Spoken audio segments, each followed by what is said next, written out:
This video contains subject matter that may be offensive and disturbing to some people. If you are the type to require a warning throughout a video or show, let this message serve as your warning. This channel discusses the harsh reality of true crime. If this warning is not sufficient for you, consider a different genre and unsubscribe from my channel immediately.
The robot. That's right. Graybot 9000. Yeah. Got the new, put the Grady Judd image in there. Is a new emoji. And he's also the highest, second to highest ranking membership level too. Yeah, so tonight we're going to be talking about let's see, the Linda McDaniel case out of Indiana from 1977. That's actually the one that they compared, I think. Yeah, they were comparing it to the Crutz murder, I believe, at the time. Also, Grady Judd, they had a pretty scary situation with one of their officers.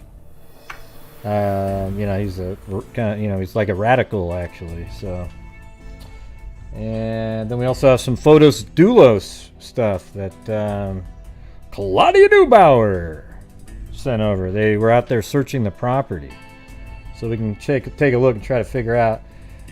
I'll be, you know, a little bit surprised if they find her body, by the way, out at that property, because we have that 40-minute gap out there at Jennifer's place, and that would mean that they would have, you know, had to drive down a freeway with their body in the back of it. That seems really, really risky.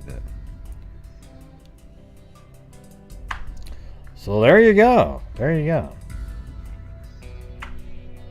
What else? What's some craziness that's going on? Oh yeah, in New Jersey, if you're a smoker, you get to get your vaccine before everybody else. Does that make any sense to anybody? You know, I know it's more dangerous for smokers, but you know, you chose to smoke. You shouldn't get the vaccine before everybody else. I'll tell you what I'm going to do. I'm going to start smoking, go to New Jersey, start hacking up. So, you know, I'll probably put some coffee in my mouth and cough it out like I've been smoking for a long time. And then go, hey, yeah, I need to get my vaccine really quick. And then just bail right back to Oregon. I mean, hey, it's a good, you know what they're really saying? Hey, everybody, start smoking. Smoke up, Johnny. You can get your vaccine first. What a joke.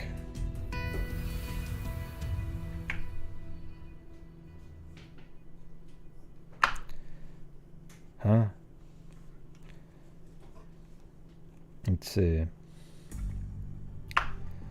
Yeah, I mean, I think that's absolutely embarrassing. You know, it's like, I get it. Like, it's more dangerous for you, but smoking was dangerous, and you knew it was dangerous when you started smoking. So the vaccine should go to people that weren't doing anything other than just being old, or they're unlucky that their health isn't good. Don't you think? Hey, look at that. Grady said hello to us. I mean, I know, you know, I'm not dissing on smokers, but everybody who smokes, you know it's not good for you, right? So, do you think you should be jumping in front of the line to get a vaccine? Hi Gray and Freaks. That's insane. God, unbelievable. Yeah, well, they're a bunch of whiners. I think the vaccine's great. Yeah. I mean, there's people that have had reactions. California, there's the Moderna one. They're talking about maybe there was a batch that was a little bit more allergic to older people. You know, just quit whining about it. If you want to take the vaccine, take it. If you don't try to make everybody else panicking about it. As a matter, I wouldn't even have stories on the allergic reactions that some people have. It's really rare overall, given the total numbers, and it just makes people like, oh my God, I don't want to be one of the, you know. And it's even way less common than catching COVID. I mean, it's weird. It's like,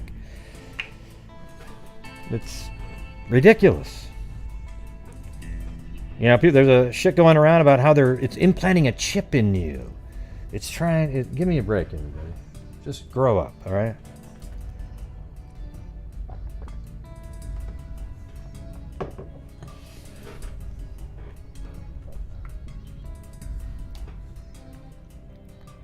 Yep, thanks, Lee D. Yeah, I think they should give out the vaccine. Here's what they should do. If I could run the show, here's what I would say. We are going to put the vaccine, the first dose, into everybody's arm ASAP. So you call up, make an appointment, and you come in. We will prioritize the elderly people, but we'll make appointments, and they get to bump you out, and you'll be moved back if one of them calls in.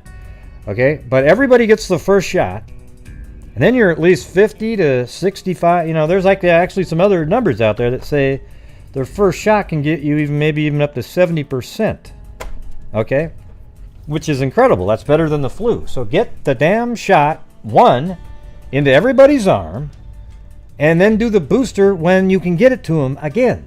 Just get it over there, and even if it's 5 weeks in, it'll still probably put you at 80, 85. You know, it'll start probably lowering its ability, but it's way better than just letting it sit there. Does anybody not think that that's a better way to do it? Get the first shot into everybody's arm right now. Then we're at least 50% protected. At least. Then start putting the second shot into everybody's arm. It's so easy. It makes so much more sense.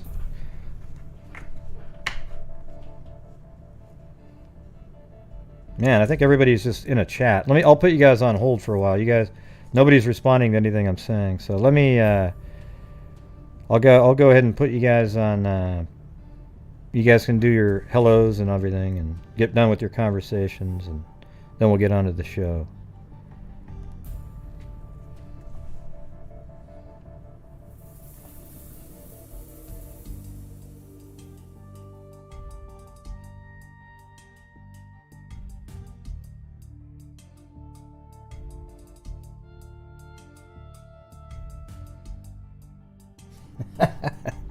I'm just joking around.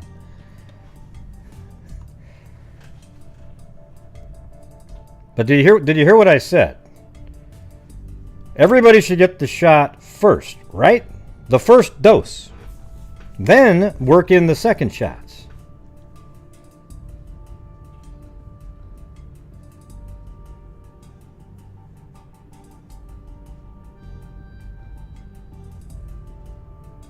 Okay, I want to see what you guys were thinking about that idea. There was not one reply to it.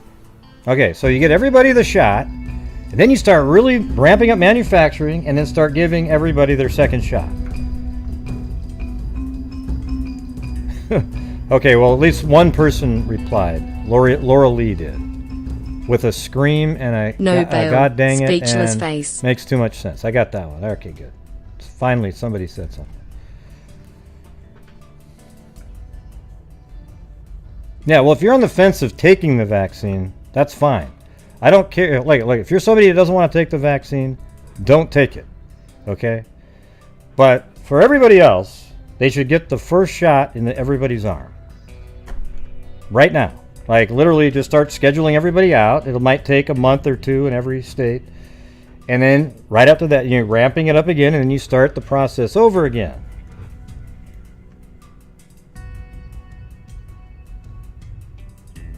Well, then what would be the on the fence for? I mean, get at least you're 50 to 70% protected, everybody, quickly. And and people's mindset gets better. Then we go back and we start giving them the booster shot for everybody else. I think it's ludicrous to do it the way they're doing it.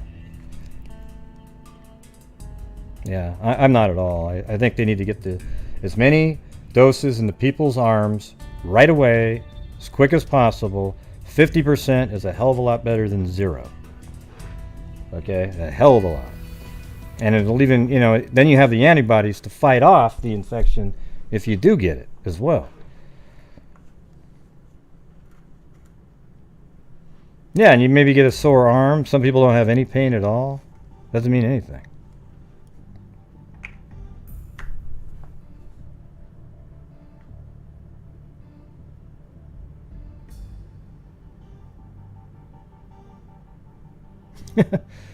Thanks for the jab. What do you mean, Juju Positive? Thanks for the jab talk. I don't know what that means. I'm just talking about if you want a vaccine, anybody who wants a shot right now should be able to get in line and get one.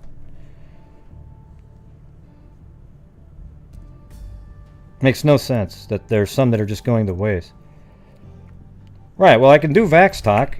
Just don't worry about you not wanting to take one, okay? If you don't want to take one, then great. Good for you. I just want people who want to take the shot should be able to get in line, take a shot, and get the ball rolling.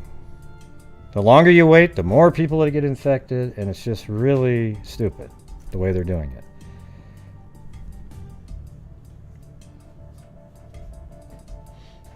Yeah, and then in Washington State, they're doing it 50 years and older if you've got multi-generational families at home. And and also if you have children and you taking care of children and you're 50 years and older. That's Washington. I don't know what Oregon has. I'm sure they're doing some really PC crappy way of distribution.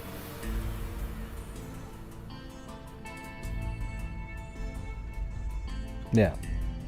So anyways, the reason I brought that up is because I think it's ludicrous that New Jersey is moving to the front of the line smokers to get the vaccine. How much you want to bet the uptick in smokers goes up? At least temporary smokers. How long have you been smoking, sir? Well, a few days now. But now I love cigarettes. Okay, you get the shot.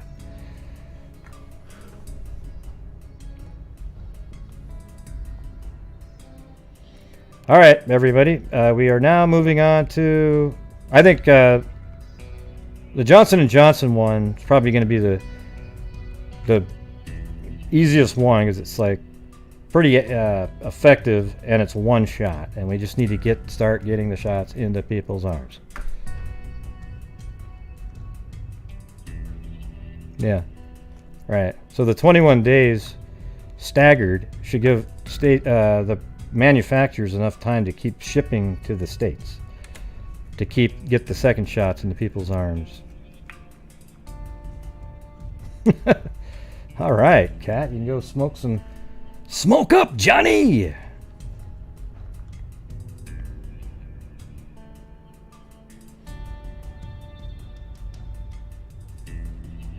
Yeah. So Moderna also has regular refrigeration, but there's 2 shots. Johnson & Johnson, 1 shot, regular refrigeration, a little less protective. I think it's like 75 to something, but we'll see. I think those might have gone up, those numbers. And then the Pfizer was the cold storage, very difficult to handle.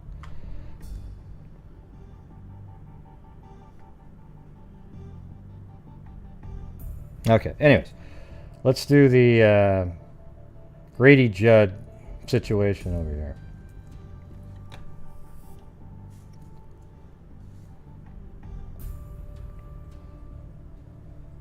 Good evening. evening, everyone. There we go. Here we go. Back to the same old thing. Oh, it's amazing. Wow.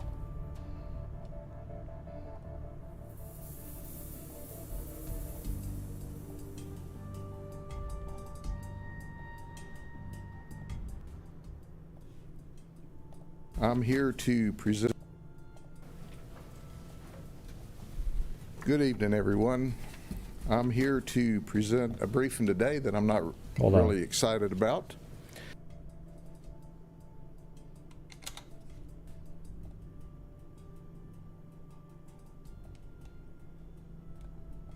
However, as you know, that we operate at the Sheriff's Office with transparency, good news and not so good news. We employ over 1,000 deputies who put their life on the line every day. They stand in the gap between good and evil, and they do the right thing. The good news is one of our deputies, once again, did the right thing.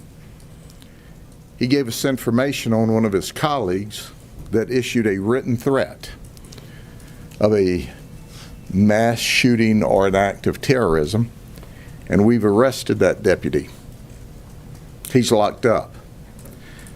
It's important to understand, not just today, not just the last month, but forever, that words matter. And threatening words to hurt, to kill, are not acceptable. This is Peter Hanine. He's 29 years old. He's worked for the Sheriff's Office for about 6.5 years as a deputy. He is suspended pending the termination process tonight. Hey, before we get to the rest of this, I just wanted to show you guys one thing I was looking up on the side, because I thought I did hear this. This is back what we were just talking about. I'll get back to that in a second. Look, how effective is the first Moderna vaccine? According to a document the company submitted to the FDA, the Moderna vaccine can provide 80% protection after one dose. That's 10% better than the flu shot, okay? After one dose compared to 95. So the other one's just sort of this booster to get you up to this really high number. Okay, 80% is incredible. So why not give everybody the first shot and you're at 80%? Okay, so there you go. That was my argument. It's not 50, So mathematically, it makes sense, not just sort of opinion-wise. Okay, let me go back to here. Good news is one of our deputies, once again, did the right thing. He gave us information on one of his colleagues that issued a written threat of a mass shooting or an act of terrorism, and we've arrested that deputy. He's locked up. It's important to understand, not just today, not just the last month, but forever, that words matter. And threatening words to hurt, to kill, are not acceptable.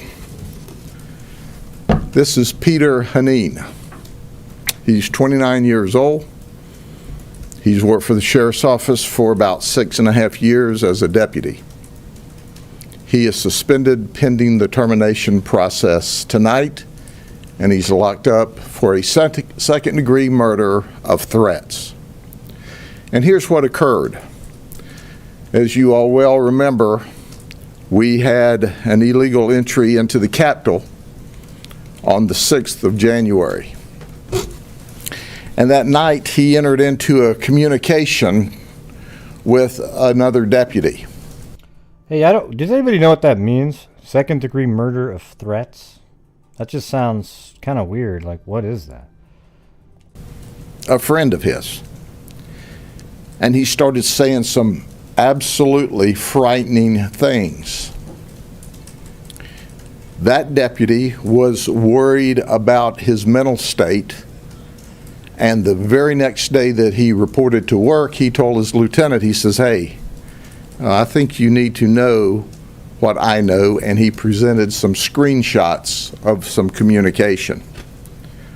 The lieutenant immediately notified his commander, who notified the staff. We started an investigation, and we have made an arrest today. The investigation is still ongoing. I can tell you clearly and unequivocally that we not only arrested Peter Haneen for a second. Yeah, he didn't say that though, Juju. He said second-degree murder of threats. That doesn't exist. Okay, I don't know what he meant to say. But there's nothing called second-degree murder of threats. Because murder, it means you killed somebody. He didn't kill anybody. He was just typing in, shit that he wanted to do. It's pretty shit. I mean, the guy's a freaking whack job. You should hear this stuff. It's kind of spooky because there's probably more like him out there, Second-degree felony, but the deputy that reported it got investigated as well. He totally cooperated. He said, I get it. I'm the guy who came to you. I know, but you won't find any communication by me that was threatening. In fact, our deputy that reported this is a hero. I tell my deputies that doing what's right's not always easy, but it's always right. And he stood in the face of not only one of his colleagues, but one of his friends when he saw that his friend and colleague, or former friend and colleague, committed a crime. Let me quote for you some of the communication, and then you'll be given copies of the screenshots, and you can see in more detail. Haneen, as he's carrying through this conversation, you shot someone for what? Climbing into a building? And then our deputy made a statement about it being burglary. And Haneen said, you need to shoot the blank back. F the feds, shoot the Fed. And then Haneen said, should have drug, next statement was, need to make the streets of D.C. run red with blood of the tyrants. The tyrants being the feds. Then Haneen said, should have drugged those tyrants out into the streets and executed them. Sick of the corruption. And our witness is now trying to talk him down. He said, and this is why you'll disappear one night without a trace. Haneen says, Bull, I'll and kill the people. And he's talking about feds, and it's hard for me to talk about all this because he cussed it all through. Haneen said, then F the federal government. Then he said the FBI are corrupt. They're all corrupt. And then the witness says, you'll get one or two before you're taken out. Nah, I got a plan for that. At least I'll take them. I'll effing kill them all. Haneen then said, I have my stuff next to my bed ready to go. And then our witness says, maybe you'll get one or two before you're taken out. Nah, I got a plan. At least I'll take them. I'll effing kill them all. He said, they may be listening to you. And he said, I'll slit their throats if they touch any of my family. I'll make them suffer. To which the witness says, well, you can't do any of that. If you're already dead, you're not Superman. You'll lose the fight. And this is where the threats begin according to law. A lot of this is just hate talk up to that point, unless you take the fight to them. So he's now talking proactively about what will happen in the future. And at that time, the witness says, because you can take them on all by yourself. And that's when he said, nope, me and all the other patriots and militias. And then Haneen advanced another threat. Oh no, it's not over. Any cop or military who stands in the way is the enemy. End quote. As you can see, I am angry beyond words. I am as proud of my witness, who is my deputy, as I could ever be, because he stood up and said, "That's not the way this system works." We consulted with the state attorney's office. We did our investigation, and some of the investigation is still ongoing, but as you can well imagine, having him arrested, it was important. Having him arrested before Inauguration Day was even more important. And we're in the process for and asking the Circuit Court for a RPO, or risk protection order, so that we can, until we can have a cooling off period during this investigation and this prosecution. Let me make one thing abundantly clear. You can't police a society if you don't first police yourself. We always have, and we always will, and that's what makes us a professional law enforcement agency. And when you have well over 1,000 deputies, and one of them does something like this, it outrages you, because it not only embarrasses them and this organization, but every other law enforcement officer across this state and country. But we always do what's right, and that's right. So words matter. He's locked up in jail. And now I'll give a few words to those that might want to threaten. You issue a written threat, you're going to get locked up too, no matter who you are, because we are going to ensure the safety and security of this community. And quite frankly, it's time for this entire nation to take a deep breath and to calm down and to respect people as individuals and as community members and as neighbors and as friends. But the First Amendment allows us to rant and rave about anything we want. It does not allow us to issue a written threat to injure, to hurt, to kill, and that's what Haneen did. So that's why he got locked up. Okay? Any questions? Sheriff, I have two questions. One is, can you spell his last name? Yeah, I commented on his video. I said, "So are you going to run for president or what?" or something. I can't remember exactly. And two, after you spell. His name is Heneen, Peter Haneen. The second question is, how far has your investigation gotten in terms of his background? Have you been able to determine whether he is I don't want to use the term, but a lone person, or is he connected to other militia groups? We have received no communication, nor has our investigation shown us that he's a member of a militia group. He brags that he's a patriot and a constitutionalist in this text, but we see nothing about him as being a team or a part of an organized group. His past record with, you said he's been with you for 6.5 years. How old is he, and what's been his record as far as He's 20. Well, hey, Blue Diamond Jim, while what you said at the beginning is true, for 5 years, the political, the actors, political class, the politicians, the social media people have been, destroying and bashing Republicans for 5 years. The thing is the sad part is somebody has to do the right thing and just sort of be like, have cooler heads, okay?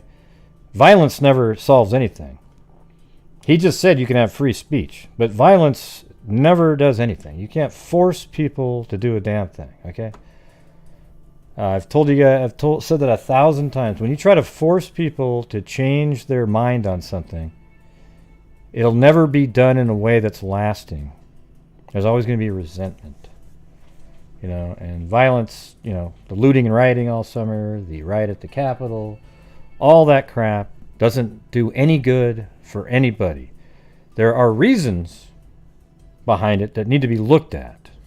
You know, why were people feeling the way they did?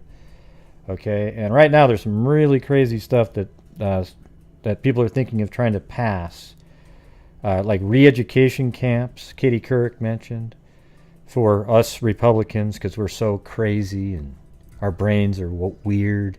We just don't think the way you do. So, you know, it's scary. You know, and the thought police are out there. But it is what it is. But there'll definitely be some pushback if that happens by, you know, at the ballot box in 2 years. Okay. 29. He's got very minor infractions. He's had a couple of at-fault crashes for which he received some counseling or discipline.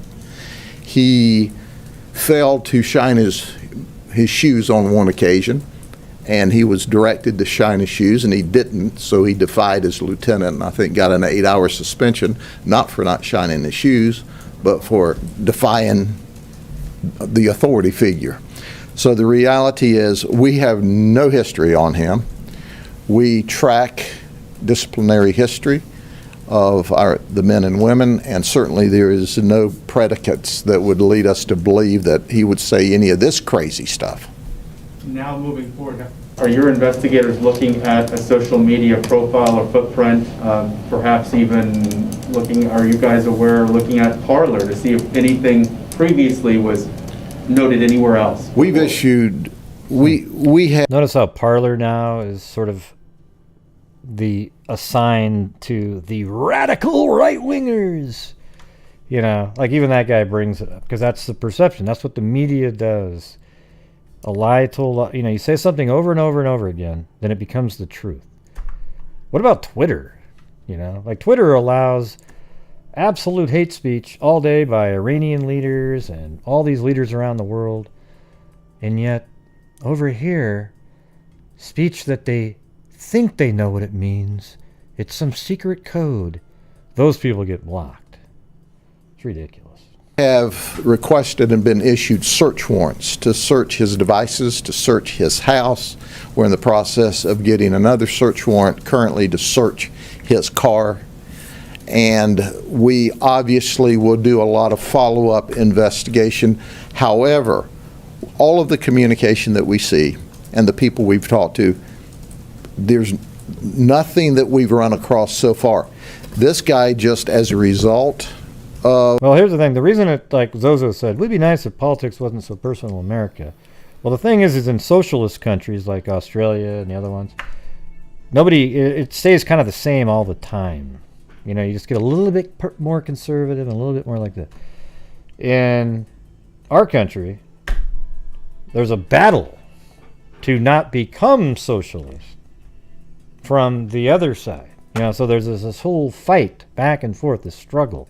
It used to be a little bit closer. There wasn't even anybody's belief really to be socialist and sort of a, you know, moving towards communism. You know, it used to be like everybody was in the middle, just slight differences here and there, and people were friends. Now there isn't. Our country is really divided at this point. Of the illegal entry into the Capitol just spun totally out of control. And once again, words matter. I don't let people do the rewind button because they come back in and they start chatting with everybody, talking about something that happened 20 minutes ago. If you don't want stuff looked at a later date and time, here's a clue. Don't write it. Don't say it. He wrote it. He said it. And it sounded like to us he meant it from the tone of what was to happen in the future. Sir, we know about your support of the previous administration, but we know of your greater support of the rule of law.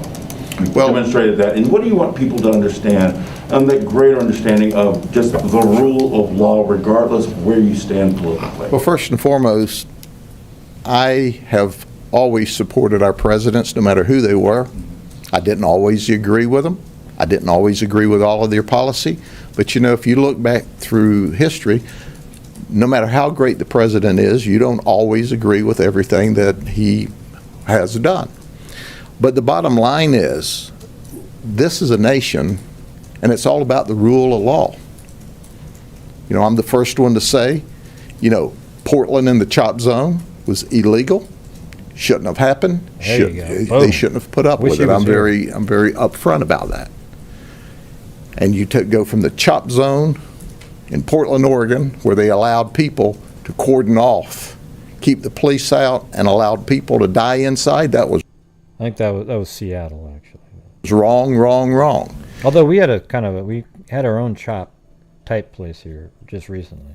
So let's go a year, almost through the entire year, to the Capitol building. That illegal entry was wrong, wrong, wrong. This is our country. It's our democracy, and we're going to protect it. We're going to protect it with our very lives, because the community deserves a safe, secure environment where we can prosper, where the children can play in the streets, and that's what we have here. But if we can't police ourselves first, we can't police the community. And we take pride in policing ourselves first. And keep in mind, it wasn't a major or a captain that saw this. It was a lone deputy who it was initially communicated to, and before it could get any further, before it could be sent out on any other devices or instruments or advanced, that deputy stood in the gap in the face of his colleague and did exactly what was right. And that's exactly what we expect of the men and women. And I'm proud of him. Now, was he communicating with someone? Who is he telling this to, and who was that? Deputy Haneen typed this out and sent it to his colleague, to another deputy, who is our witness. Yeah, but see, Rebecca, nobody's saying Democrats are socialists. See, you're just trying to create issues that didn't exist right there. What it is there's an agenda to make us socialists. You can hear it. Listen to Cortez. Listen to all of them. All of them. I mean, it's crazy. They want to become that way. I know the Democrats in here aren't socialists. They probably don't believe in it. But that's what it's moving towards. You can just hear it in the rhetoric. Are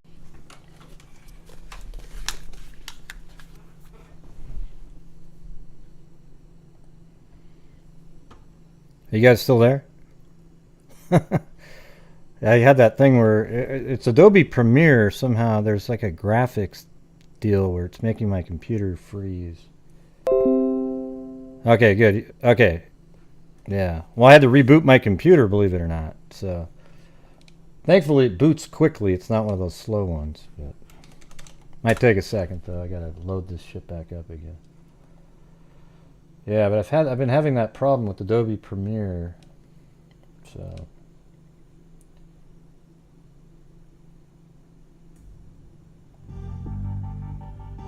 Yeah.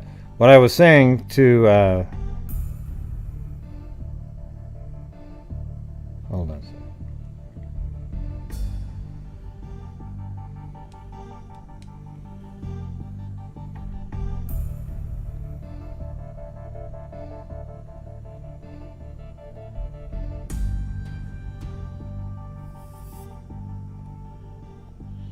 I don't know what you guys could hear, but nobody says out there that Democrats are socialists. What we're saying is that's what the push is to become.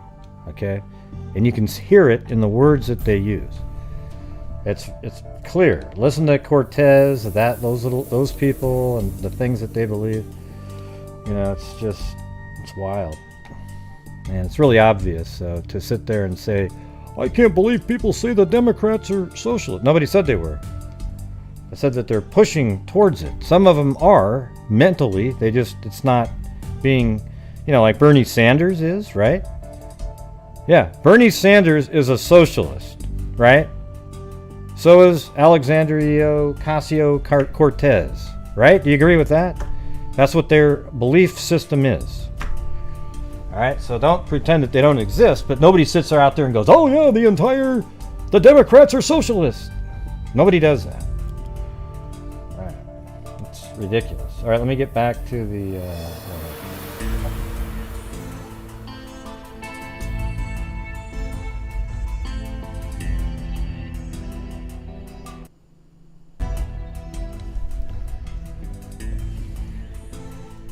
All right, here we go.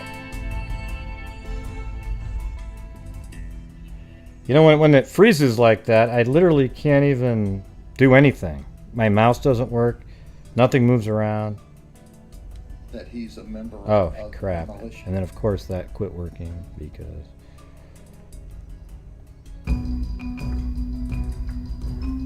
Yes, and if you guys could please help support the channel. We are getting in the second half of the month now. Building up funds for the donation, and it helps support the channel. Unfortunately, I have to say that every single night. Alright, let me get the... gotta reduce the music here. Pick the right speakers.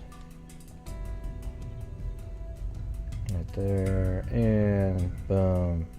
Now let's see where we were. Group. He brags that he's a patriot and a constitution. He wrote it, he said it, Make her where over the here. children can play in the streets. Thanks, and that's Patricia what we M. have. and Claudia Neubauer and But if we Zoe. can't police ourselves first, we can't police the community. And we take pride in policing ourselves first. And keep in mind, it wasn't a major or a captain that saw this. It was a Look at that. Chewbacca? Oh, Oops, shit. God dang it. Oh, well, I'll get back to the... lone deputy who it was initially communicated to, and before it could get any further, before it could be sent out on any other devices or instruments or advanced, that deputy stood in the gap. In the Chewbacca? I'll be Chewbacca if you want me to. All right. Grady is one of my heroes. That guy Gray Hughes also. Smiley face. Well, thanks. Yeah, Grady, he's awesome. You know what's weird is 40 people checked out off this live stream just for that 3-minute gap. That's how sort of, like, I don't know what you call it, just their minds need to be constantly occupied or they just move. It's really weird. the face of his colleague and did exactly what was right. And that's exactly what we expect of the men and women. And I'm proud of him. Now, was he communicating with someone? Who is he telling this to? And who is that? Deputy Haneen typed this out and sent it to his colleague, to another deputy, who is our witness. And that deputy looked at him and he said, "Hey, I've got some questions about his state of mind." And he went to his lieutenant. His lieutenant went to his captain. And once again, once Haneen did this threatening terminology here, it rang all the bells. And we were game on to complete this investigation, and that's what we're doing right now. When did your conversations happen? Excuse me? When did they happen? It happened the night of the 6th of January, The night of the riot. the night after the illegal entry into the Capitol. You're the most respected Republican in this county. Probably the most There loved isn't an person old in this stream. county. It's the same Is stream. there something that you can say to people who, number one, believe the election's illegal, number two, believe there's a reptile race of people running the government, and number three, think a pedophile ring is being run out of a pizza parlor? Sure. Let me say this. You know, when you have 320 million people in a country, you're always going to have conspiracy theorists. Yep. You're always going to have people that don't agree with the outcome of the horse race, the football game, or the presidential election. It's clearly and unequivocally clear who ultimately won the election, and that was President-elect Biden. He takes office tomorrow. You can agree with it or not agree with it. You can talk about whether there were fraudulent votes. That's personal opinions. Until the advent of social media, it didn't become a worldwide event. Until the advent of 24/7 news cycle, it didn't become a worldwide event. We're far, far, far, far afield when we start taking these radical, out of control comments and suggesting that all 320 million people think that stuff. But that's not my concern. My concern is to enforce the rule of law and to tell you that, you know, let's get away from this fringe on the far right and the far left. Let's get away from that.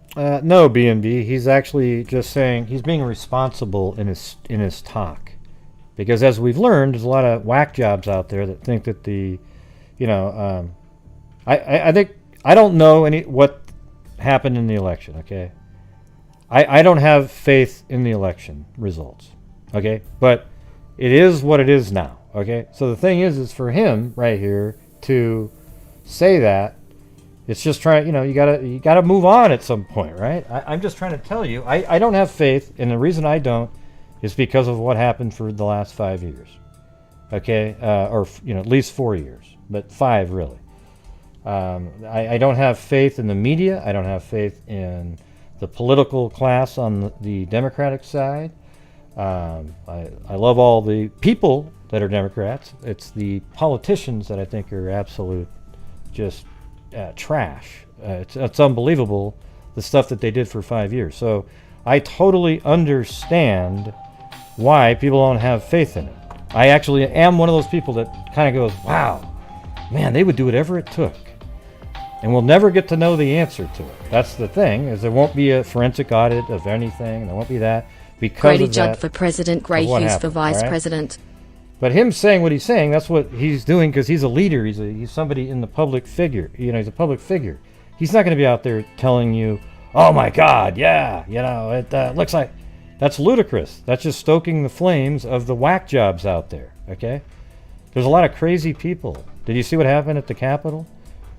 So you should respect him regardless. Let's get back to the middle of this bell curve. This entire country, the overwhelming majority of the people are center left and center right. They're hardworking, God-fearing, great people, and they all have a different opinion. That doesn't make them bad people. It makes for a good community and a good environment. And I love the people of this county, of this state, and of this nation. And there will always be, there will always be white noise, and there will always be radical opinions. I'm just sorry that in this environment that we choose to put all of that stuff out there, but that's the way it is. Sheriff, can you clarify the charges? Second-degree murder of threats, I think is what you said? It's threats. It is a second-degree felony called threats. Oh, And yeah, we he can get fixed you the it exact statute. end. In fact, we modified that threat statute.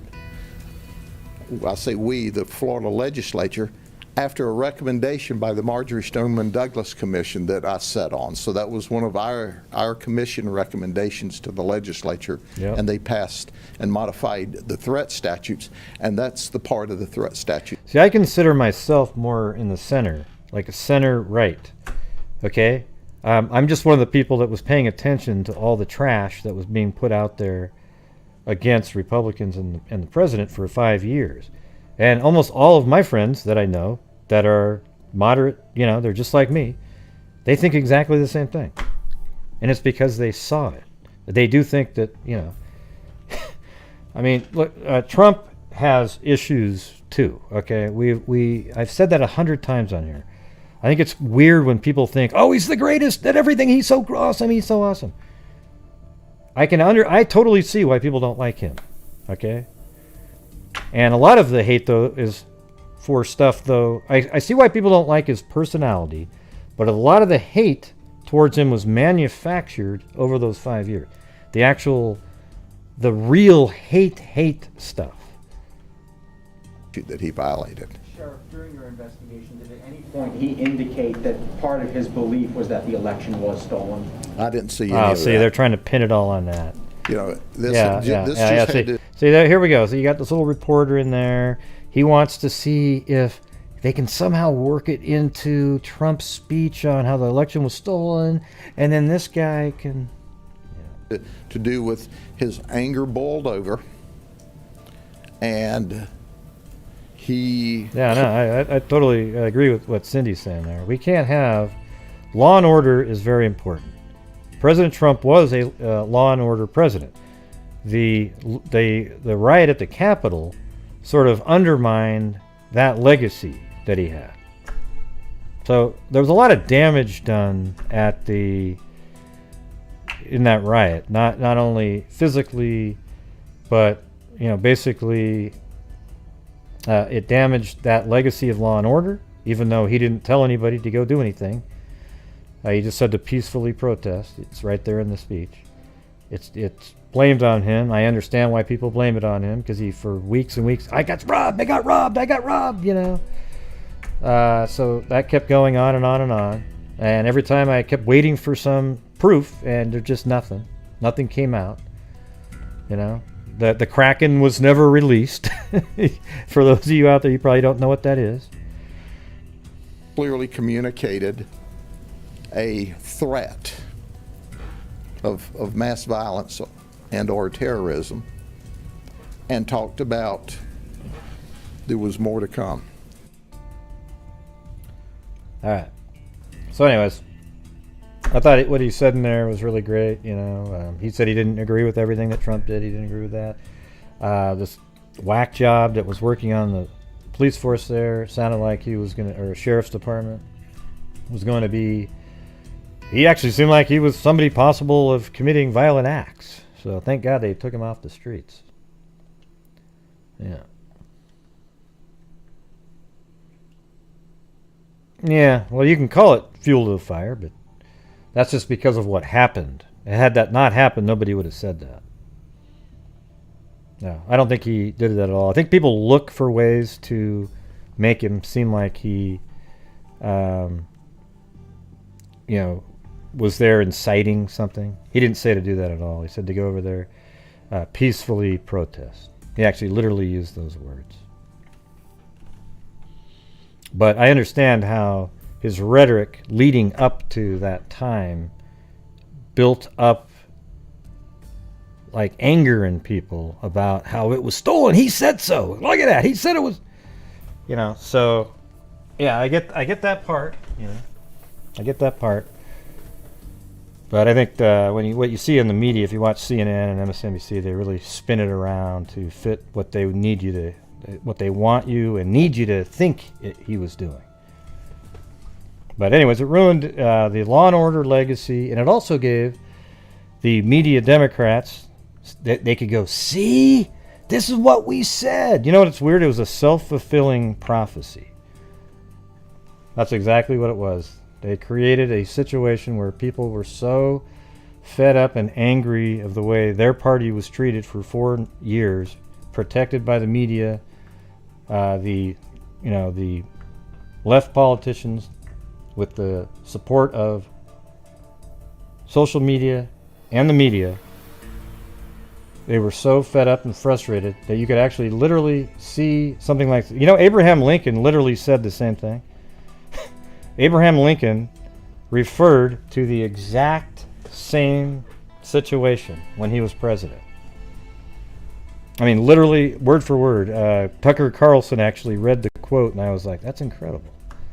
That was 150 years ago, 160.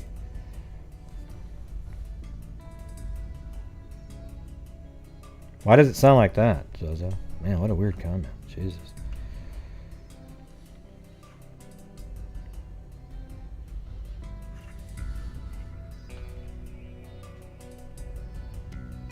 Yeah.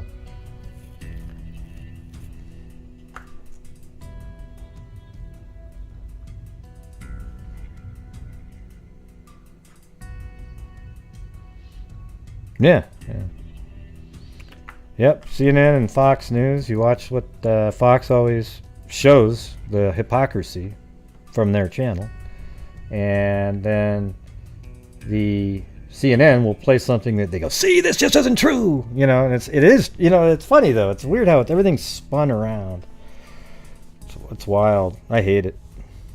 I can't stand it. Hypocrisy, like I've said before, is the death of a society, because one side can't believe the other side gets away with it. And if we had a fair media, It wouldn't happen because they'd be called out on it every single time. That's the truth. But instead, we have a media that only defends the left. And there's just one Fox News that's really just center right. You know, they're actually not even liked by a lot of the people on the right now. It's weird. So that's it, though. The rest of it, 100%. All right, what's the... okay, yeah, let's do the Fotis Dulos now. Oh, yeah, I got to open up... Oh, shoot. Got to open up Premiere again. Now, if it crashes, just know I'll be back on in 3 minutes.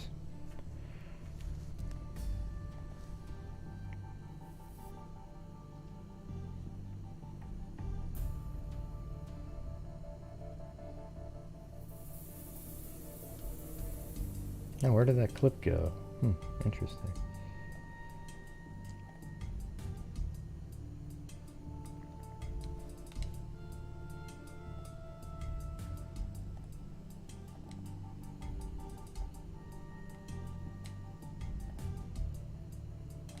Oh, by the way, you know, the Blazers were going to be a good team this year again. But remember the other night, you know that guy that broke his leg a couple of years ago that I showed you guys? He broke his hand by swinging down on a ball, missing the ball, and then the guy that he was trying to get the ball on lifted his knee, and his hand hit his knee. No, it broke his whole leg. Yeah, it broke his foot, but it was his leg, yeah. He swung down, and then he broke his wrist. Just like 4 days ago, right? Then, and 2 games ago, C.J. McCollum, who was playing, he would have been an all-star the way he was playing. Literally on the all-star. He was averaging like 29 points a game, playing incredible, just insane basketball. He goes up for a shot, and then his foot's behind him, and this person steps on his heel and goes, and it looked like, okay, was this going to be a sprain, and, you know, he'd be out for a couple days. Doesn't really hurt, he said. But during the x-ray, it looked like there was this little hairline fracture. So then they had to do a CT scan, and now he's got to wear a boot for a month, and then they'll reevaluate. I mean, what a... it's just... And those are 2 starters, for God's sake. I mean, it's just... The Blazers just can't cut a break. You know, it sucks. Unbelievable. It's a cursed franchise for injuries. Yeah. You should see the video of his ankle. I thought, how did he not break that? Yeah, I said what his name was. Yeah. Jesus.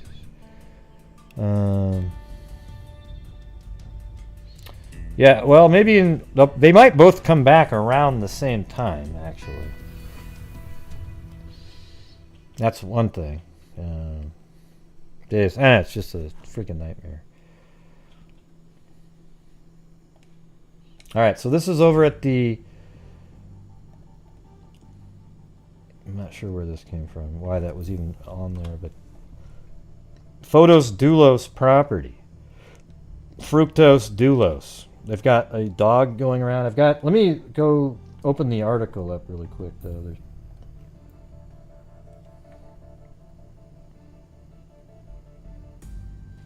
Yeah, it said C.J. McCollum. Yeah.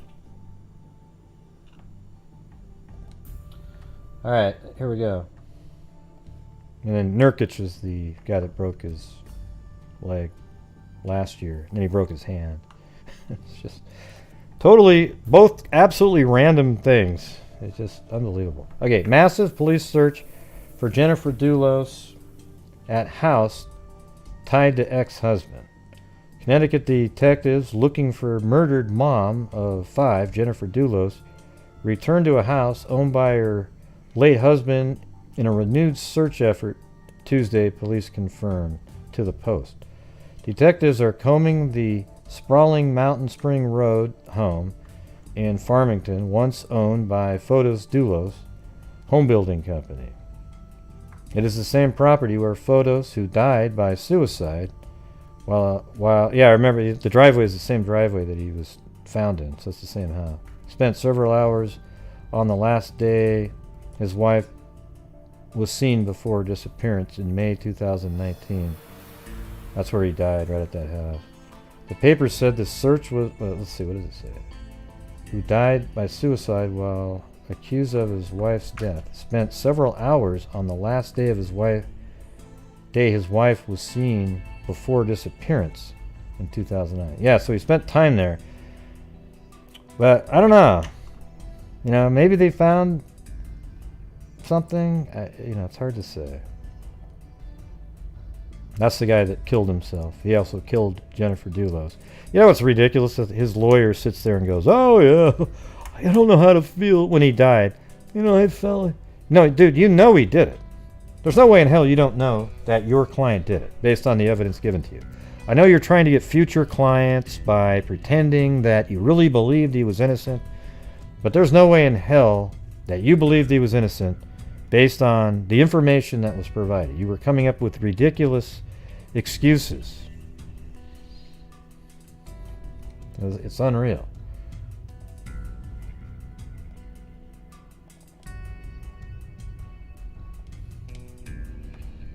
All right.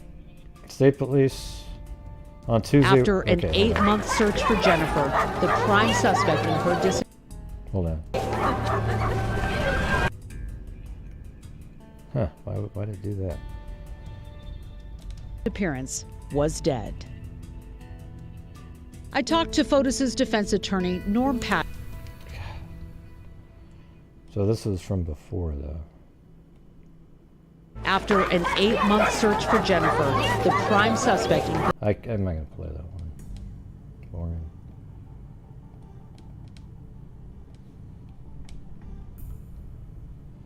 Man, I'm getting so sick of the pop-ups and all this crap that show up on every one of these videos.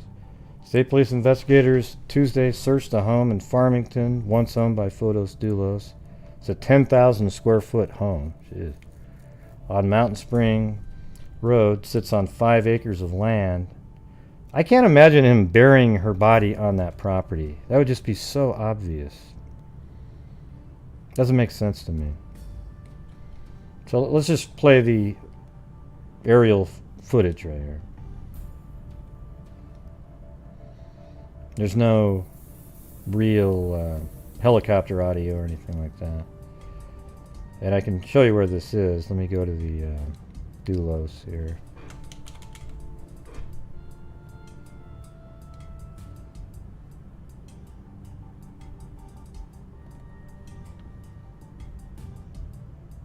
I don't think that's it. That's her home. I think his is right there. That's the one. So it actually has a 3D version of it right here. So I think what we're looking at right now is like this. On that helicopter shot. That dog's walking over here like that. It's kind of actually about like this. Here, I'll show you the exact shot here. It's about like that.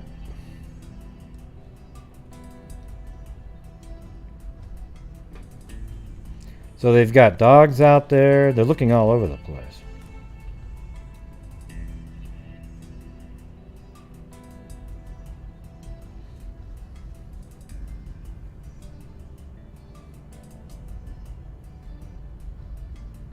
Hey, Perplexed.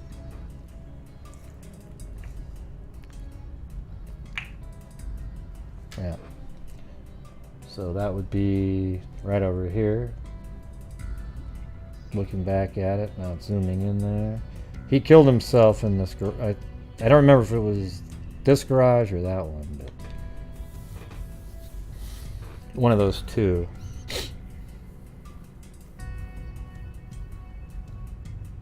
He says he was just so stressed out because people thought he killed his wife, but he didn't do it and he just couldn't take it anymore. No, nobody does that. Nobody does that. You would wait for your day in court.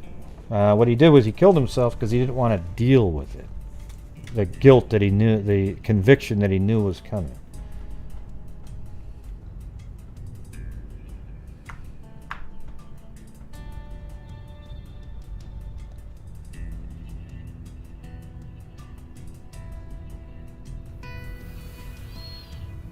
Yeah, so they had a huge presence out there. And I think what people are doing, they're waiting around here for any hits the dogs might have. And then they'll head out. You know, it's kind of useless to just kind of wander around. You know, you just kind of stand there, you wait for the dog handlers to say, hey, you know, check this area, or maybe some people out there with those machines that, you know, ground penetrating radar, and then they'll go out there and start digging. I did see a picture on another link where it looked like they were going to be digging out there. Yeah, as a matter of fact, it's that shot right there. I mean, they're literally, looks like they are digging and have a hole dug in that shot. So take a look at that one in a minute.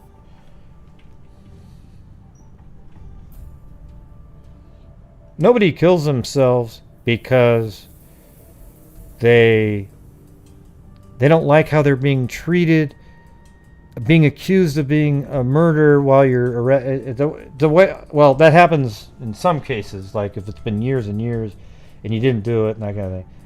This is totally different. Nobody kills themselves in the situation that he was in because of the accusal. Hell no. That guy killed himself because he wanted the last word. He wanted to have the last decision made about his life be his own. Don't feel bad for him at all. I think you should be... Anybody out there that even feels bad for him, you have a mental problem. Even a family member. You should go, yeah, well, you know, he was cool for a while there, but man, he killed his kids. I mean, he's killed his wife and dumped her somewhere. He didn't kill his kids. I remember he had his lawyer friend that he had a plan with to sort of like kill each other's wives. And the lawyer friend, he already dug a hole with it. You know, deep hole. He had like lime sitting out.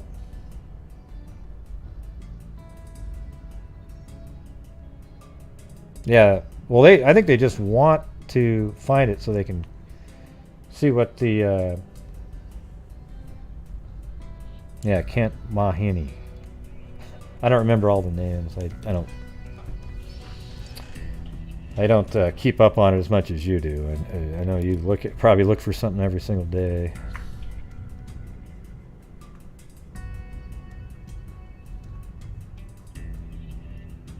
What does that mean? Strangers on a train.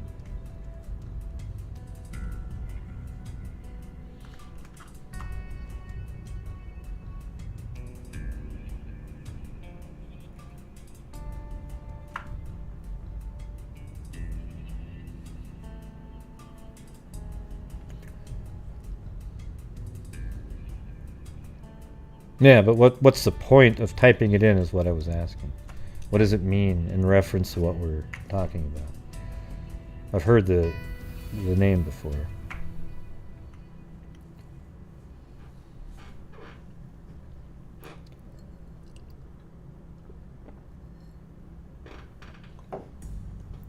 So they got the forensic truck there. See, they're just waiting around for something. See how they've got the gloves on? They're waiting for something to be brought back so they can look through it.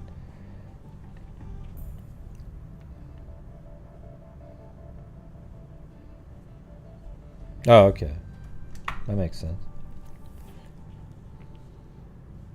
That's sort of like what you did there, Cindy Lynn, was like this basketball announcer for the Blazers that we had named Eddie Doucette, I think. He would sit there and go, he went down the court like Ginger Rogers and Fred Astaire. Well, look, if there isn't one kid listening that would go, oh, wow, yeah, that makes sense. So I think they had to get rid of that guy. But I think I've heard of that movie before, though.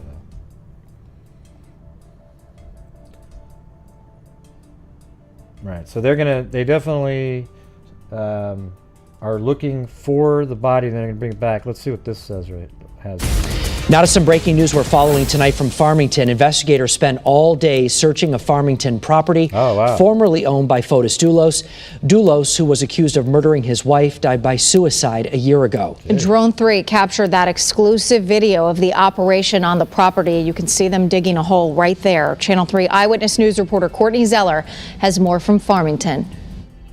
Drone 3 video capturing detectives using this device, ground-penetrating radar. On the property, you can see them digging a hole right there. Channel 3 Eyewitness News reporter Courtney Zeller has more from Farmington. Well, one deposit there. Huh. So that one looks like that one. That almost seems like it could be like back in this little, like right back here or something.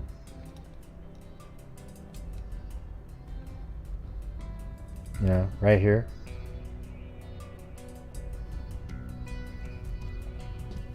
Drone 3 video capturing detectives using this device, ground-penetrating radar at the property on Mountain Spring Road in Farmington.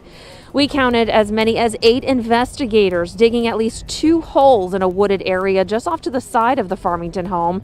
Earlier today, they must have really narrowed down something. I don't know how they discounted the time, though. Just to quickly go back in time a little bit. So, you know, we got this whole case mapped out. We did a ton of stuff on it. Went through the entire affidavit, everything. And you guys remember the part where he was driving by here at 7:03 in the morning, and then parked his car here, got on his bike, went over to Jennifer Dulos' home here. While she was out driving her kids to the school here, he was, I believe, looks like they changed this up a little bit. Interesting. Yeah, the garage doors, I think, were right over here, if I remember right. But I think he was hiding on the side here. And then as she entered the garage door, this is probably, 8:15. Let's see what it says where I have her going to school. I don't have that time there. Yeah, and then when she comes back, makes the garage door go up, he sneaks in behind it, kind of ducking, and then the garage door shuts, and then he attacks her and kills her. And then apparently around like 10:25, he drives away because his car is spotted on surveillance footage leaving. Her car is. And obviously he's driving it at this point. And then they end up finding the car parked right back over here where he originally parked his red pickup truck. So he drove there at 7:05 in the morning and parked his car there. Got the bike, and then he was over at that house at like 8 in the morning waiting for her to leave. He probably knew exactly when she was leaving. And then he waited, snuck in, killed her. Then he drove the car back over here. The part that didn't make a lot of sense was that he leaves the house at, let's see, where is that? At 10:25, right? Then he's spotted right here at 11:12. Okay, so that means she's already dead at 10:25, and then he's right there at 11:12.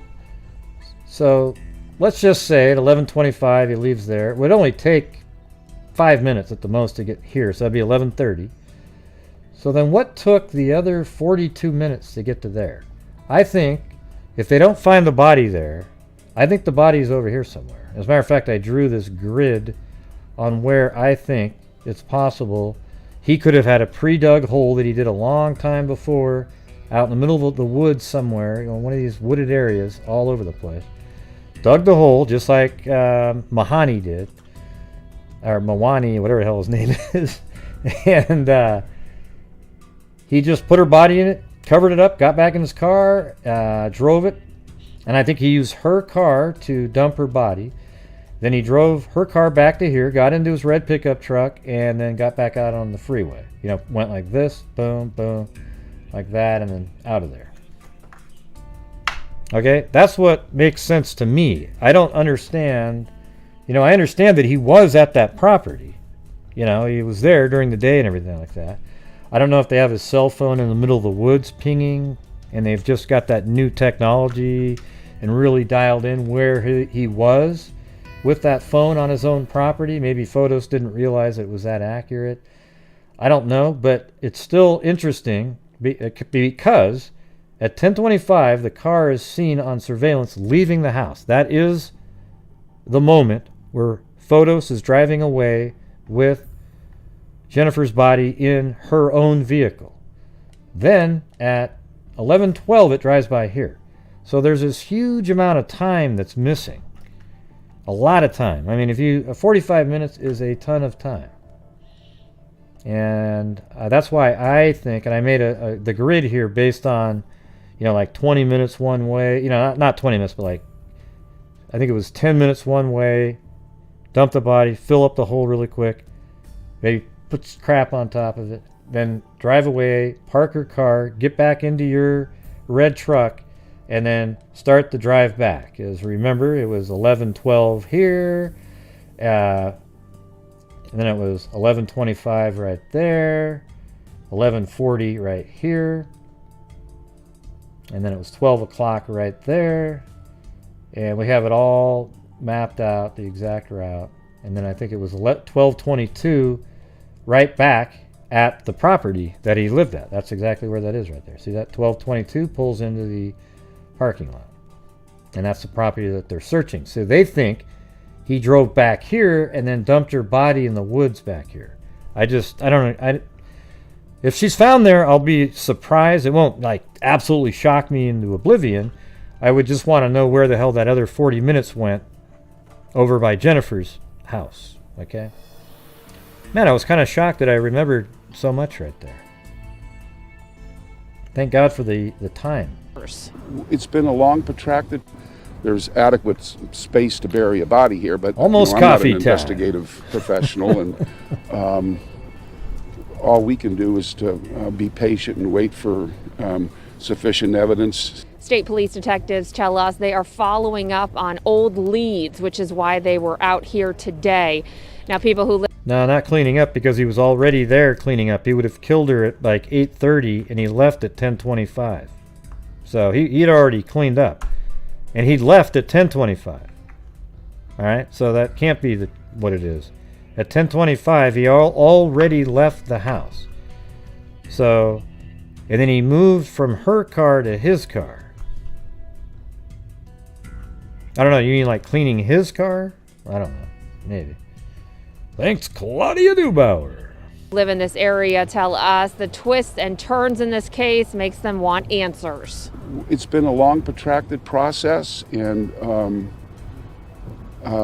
it's been a confusing process for a lot of us. This home was once owned by Fotis Dulos' company, the 4 Group. Fotis Dulos was accused of murdering his wife, Jennifer Dulos. He died by suicide a year ago. She went missing in May 2019, last seen dropping her children off at school. The couple, who has 5 children, was going through a bitter divorce. Dulos moved to New Canaan, while Fotis Dulos continued living in the family's home, which is just down the road from where detectives searched today. I hope they make some progress in this case. It is a long, protracted process, we know, but it's time to bring this to a level of a level end and a closure, as you said. We asked state police what they found today, but they haven't answered our question. In Farmington, Courtney Zeller, Channel 3 Eyewitness News. I think we'd know. Now to some breaking news we're following tonight from Farm. I think we'd know if they found a body for sure. Yeah, I guess what Mary said up there, I guess it's possible that when he got to the park, he was in her car, and there was some people walking around, milling around the park, and he had to sort of wait until they left, because he definitely had to move. He would have had to have moved her body to his truck if he, in fact, drove it back. That's why I don't think that that's very likely. I think he was in her truck, drove it, used her car. That way it's associated with her, not him. Dumps her body, drives her car back, then he gets back into his car and drives away. Although, interestingly, there's blood on the seats in the red pickup truck, which is interesting because then it's like, well, wow, how come you were so careless like that? And then it makes you think, well, maybe it is possible that she was in the pickup truck. So there's all kinds of shit like that. Hey, thanks, Zozo!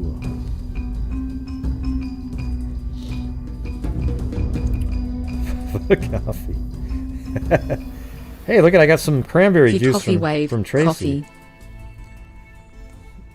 Yeah, got some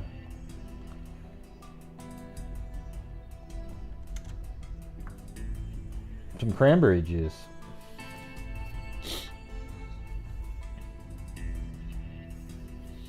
All right, well, that's the update. Anything else, Claudia, on that we need to be aware of?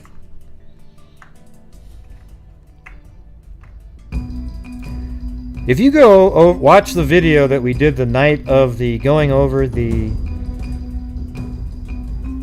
affidavit, after you watch that, if you don't think he's guilty, you'd have to have your head examined. It's literally one of the worst. I mean, of course it's all circumstantial, but it's literally like him driving around, throwing away bloody items into drains and a license plate that had tape on it to make it look like a different number. I mean, it's just, the whole thing is, it's crazy.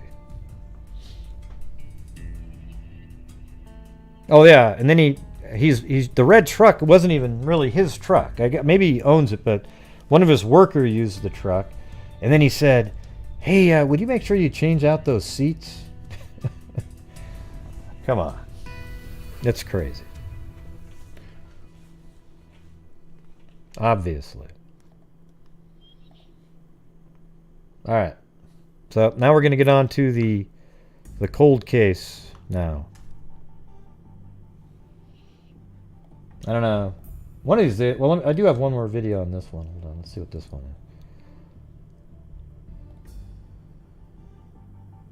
No, this is the same video.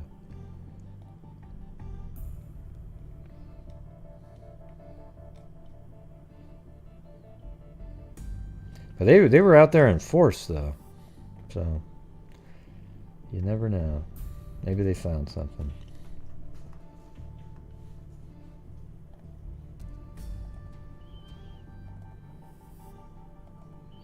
All right, this is a case out of Indianapolis, Indiana.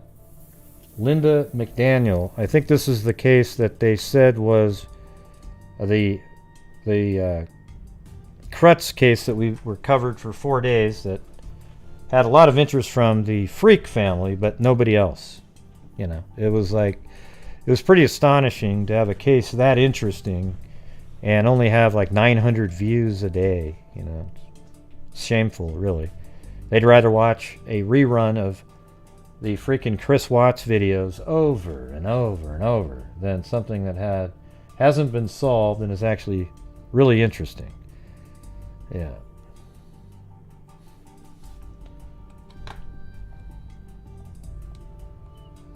I think what it is, it's the same. You know, when I lost the stream and people had to bail, they just it's the same thing.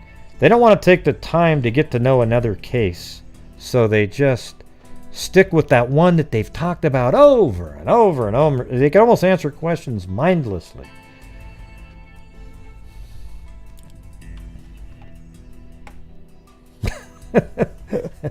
Well, I don't know. It's just weird. You know, it's really weird. That was so interesting. I'm hoping that Kubi can get those documents. I was going to call today, then I got stuck on some actual work.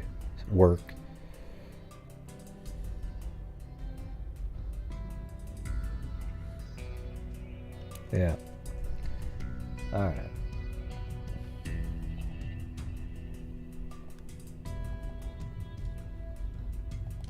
Okay. So this is the apartment right here. Just letting you see what it looks like. But let me get to the first article here.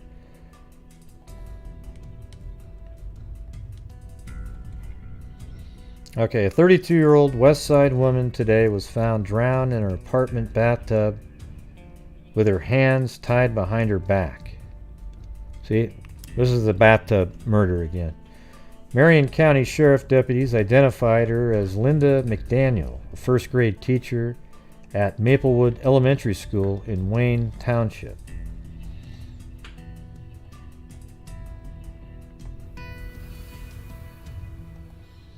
Alright, so here we go. This is the school that she worked at right there. And her apartment, I believe it's right here. They've obviously done some modifications to the buildings. And they said it was on Westlake Drive right here. And believe it or not, these other streets are all different, even though it's an apartment complex. See, that's called like Trafalgar. This is something else there. This is Westlake Drive. There's only one spot that makes any sense, and I'll show you. Obviously, investigators said the aunt told them she tried repeatedly to telephone her niece this morning but got no answer. Right here it says, police were called to the second floor apartment at 5923 Westlake Drive about 9 a.m. by Miss McDaniel's aunt. Investigators said the aunt told them she tried repeatedly to telephone her niece this morning but got no answer. Hey, thanks, Leva G. Am I saying that right, by the way? Or is it Lee Ava G? DNA, parts. Yeah, we're going to have to get Colleen back on DNA, here soon. DNA, scientist, growing heart, growing heart, growing heart. Yeah, they need to do the Krutz case. They need to see what evidence they have left in that. Like one of those bloody rags might actually be him. You know, I would imagine she may have fought back and maybe he was wiping his own blood. But at the time, nobody gave a shit about blood, you know. Didn't mean anything to anybody at that time.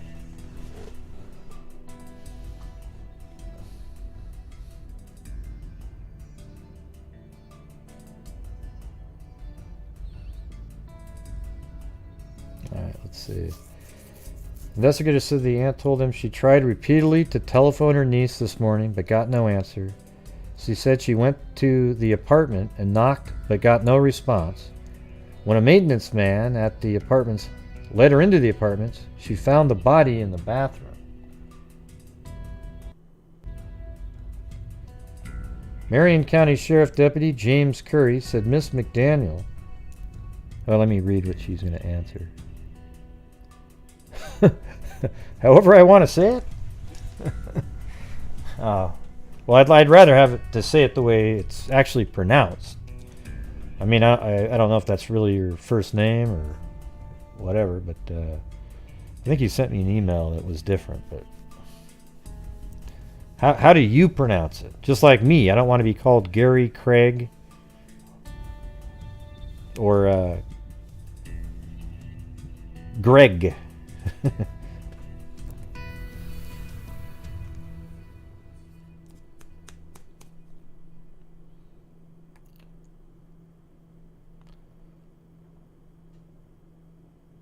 Oh, Ava. Okay, so it is Lee, let's see. Lee Ava. There you go.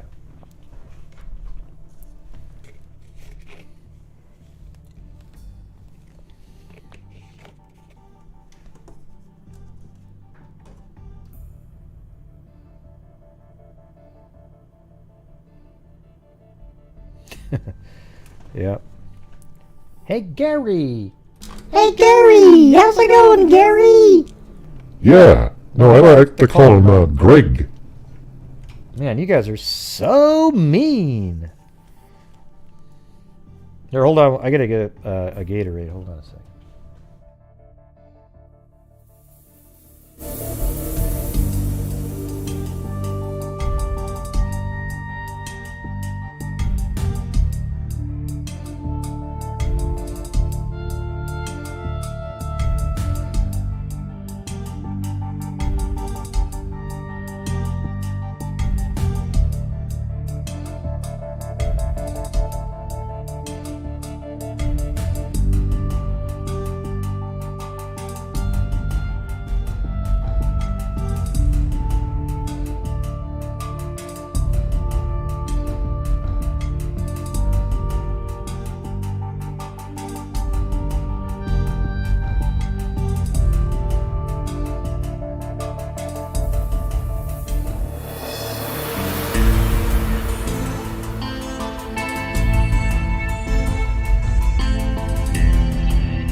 I got a Gatorade instead.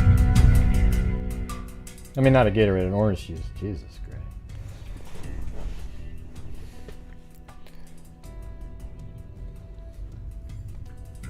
J. Little OJ. Ah, yeah.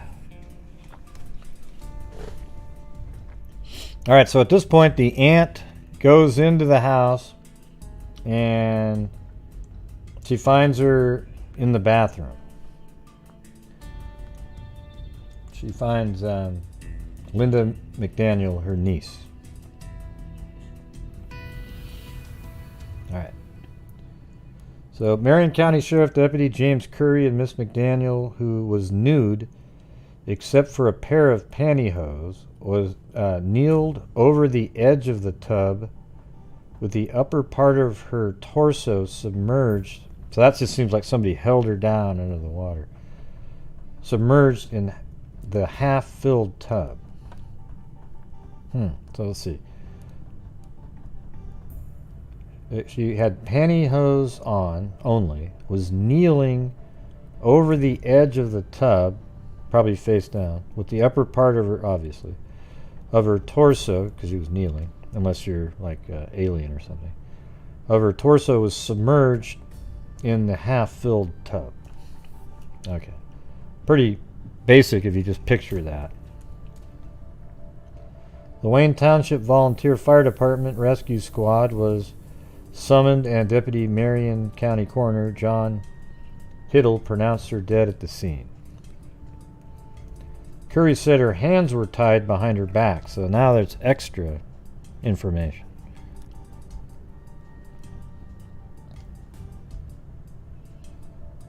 It was tied behind her back with a red ribbon.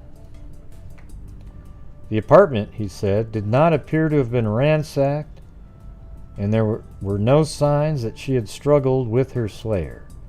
The body was taken to Wishart Hospital for an autopsy. The victim, deputies said, was also a part-time employee at the Sears store at Lafayette Square. Deputies said a sliding... Let me see where that is, just for...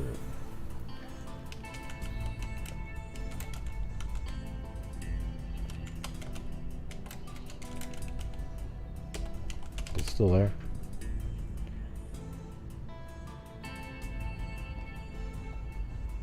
Well, that's Lafayette. Sears. So that's probably going to be it. Lafayette Square. Yeah. So I think that's that one. Right? Wait, that's not it. Well, Lafayette Square is... Now I don't know. Hold on a second.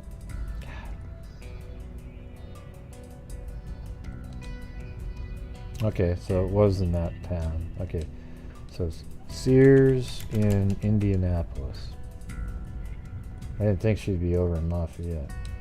All right, so Sears. Man, how many Sears do you need in the city? My God, that's like 100 of them.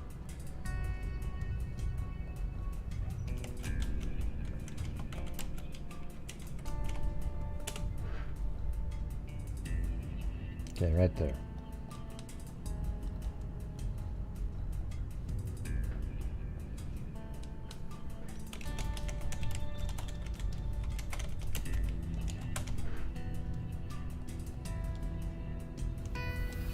Alright, so her apartment, the teacher here, her apartment's right there, and then occasionally she worked at the Sears right there.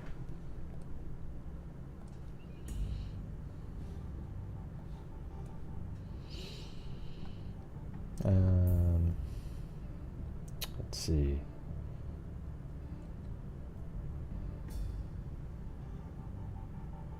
Curry said her hands were tied behind her back with red ribbon. The apartment, he said, did not appear to have been ransacked, and there was no signs that she had struggled with her slayer. The body was taken to Wishart Hospital for an autopsy. The victim, deputy said, also had a part-time job at Sears store at Lafayette Square. Deputy said a sliding glass door leading to a second-floor porch was slightly ajar. The porch is connected with the ground by a 15-step flight outside the stairs. And I think they had a huge renovation of those apartment complex and got rid of that ability. And I bet you because of this. The apartment is one of 12 in a 2-story brick unit at the end of Westlake Drive. Curry said the victim's purse was still in the apartment, and this indicates that robbery apparently was not the motive. See, very similar to the Kretz case and that stuff. Detective Sergeants Ron Beasley, Jack Patterson, but it seems like a different MO in the bathroom there. And William Roberts have assigned to the case. The victim, white 1972 four-door Ford Maverick, was found parked outside the apartment building. It was impounded. Frank C. Line. Hey, thank you. Rebecca N. Wow, thank you very much. I have lizard eyes? What do you mean? Gosh, Rebecca, that's so mean. What do you mean he has lizard eyes? Gee. No, that's a good thing. Remember, my lizard eye, it was a compliment that was taken badly. Or it was just me saying it badly and really shouldn't have been taken as a compliment, even though I meant it that way. I don't think telling somebody, wow, your eyes look like a lizard. Hey, thanks, Rebecca N.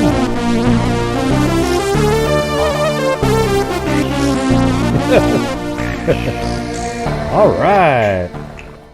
I am just flirting with Gray. Yeah. Oh, dearest Gray, you have lizard eyes. All my love to you. Heart, heart, heart. That's funny. Hey, listen, the lizard eye thing, I don't blame the waitress, okay? There's no way in hell anybody with a reasonable mind would think saying to them, wow, your eyes look like a lizard, that was a good thing, okay? But I can just tell you, I meant it to be good. That it was just, you have exotic looking eyes, and it just came out, they look like a lizard. Sounds like something Zozo might say, something just totally random. Yeah.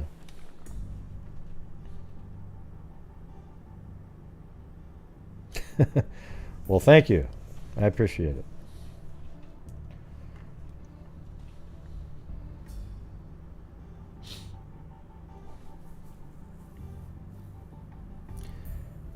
Okay, so her car was found outside and they took it. Frank Klein, actually. I'm not sure. I was about to say C-Line. What the hell? God. Oh my God.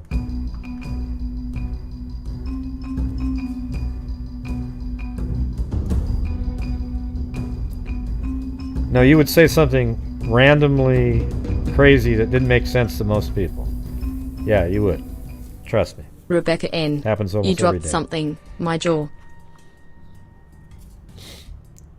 Okay. Frank Klein, assistant, or at C-Line, as I would say, assistant superintendent of Wayne Township Schools, said Miss McDaniel was in her second year as a first grade teacher in the system, having taught last year at Chapel Glen Elementary School. Miss McDaniel, who also was a part-time cashier at Sears Automotive Department at Lafayette Square, was graduated from Ben Davis High School in 1972. This is 1977, so 5 years prior. Indianapolis, let's see. She was working on her master's degree at IPI. I wonder if what's that? I don't know what that stands for.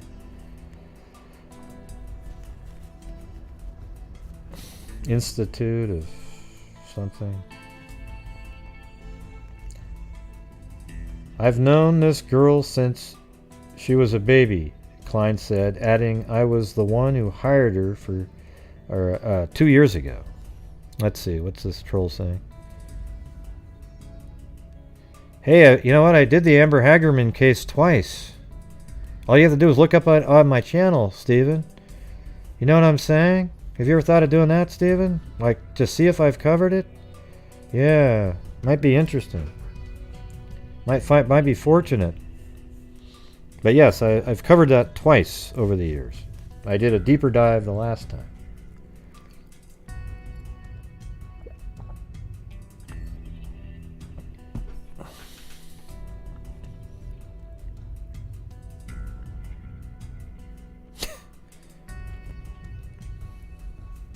The same person probably is the one that sent me an email with the same thing. And I told him, I've done it twice, thanks. Let's see if it turns out to be a troll. I've known this girl since she was a baby, Klein said. I'm not sure why every time I see that I want to say something else. I was the one who hired her 2 years ago. This has got us all shook up out here. Her aunt, the one who found the body, is Mary McClelland, a retired principal in the Wayne Township system, for whom one of the elementary schools is named. She was a fine girl and really well liked, he said. Her sister, Martha Daly, is also a teacher in our school system. What do you mean, did I done her case? I did it. I didn't. What do you mean, wait, did you done her case? You mean, did I do her case? Yeah, I did twice. Yeah. The victim's mother, Mrs. Margaret McDaniel, lives at 1608 Fruitdale. All right. Yeah, it took forever to get to that first article there. And here is a picture of her. She has quite a different looks that she had.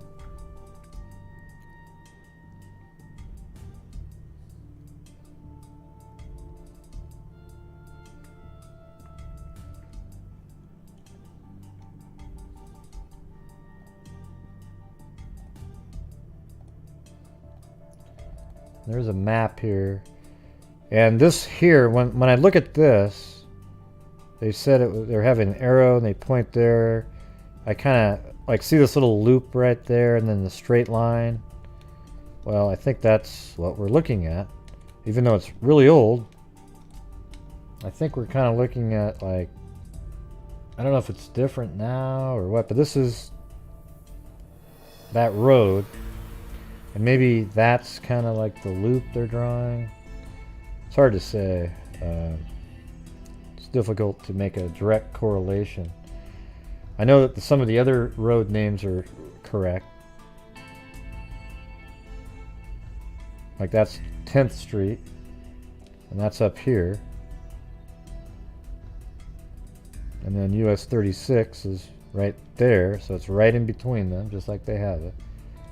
So I think it's right there. Thanks, Jessica Schubach. I think it's right here. Okay.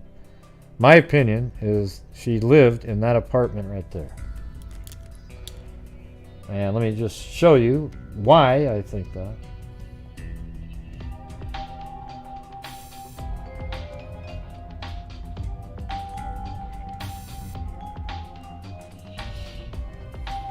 And there's just been a lot of renovation.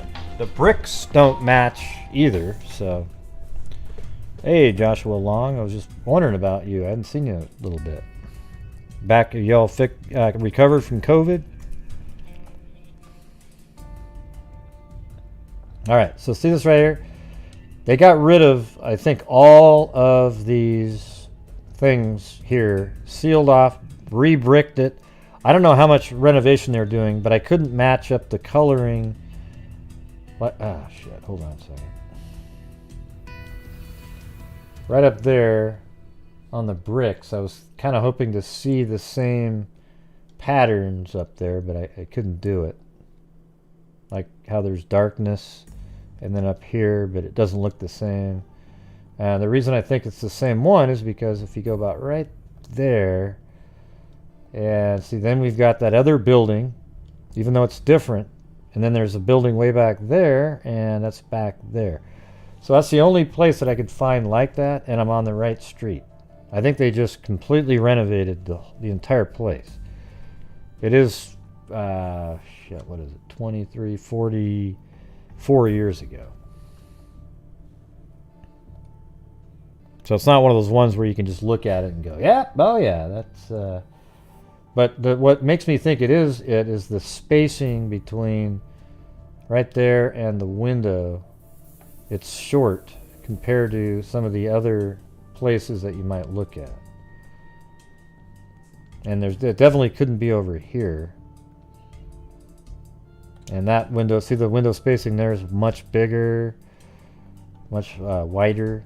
And this is it's the only spot on the street. So obviously, it seems like over time they just changed it quite a bit.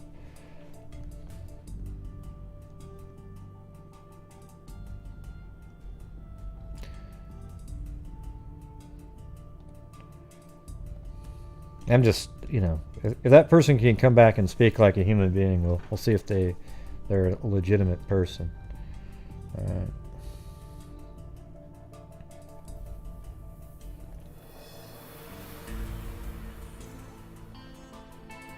All right, so here we go. We're back to another article. 2 motives in murder ruled out. Evidence gathered in the drowning death of a 23-year-old elementary school teacher whose nude-bound body was discovered in her bathroom yesterday rules out both robbery and sexual assault. See, now there's not a sexual assault as well. That's similar to the other case. Captain Robert Kirkman, head of the Marion County Sheriff's Department Detective Branch, said preliminary autopsy findings showed Linda McDaniel died of drowning and was not sexually assaulted by her killer. The examination also showed a bruise on the upper part of her left arm where she may have been gripped by her slayer.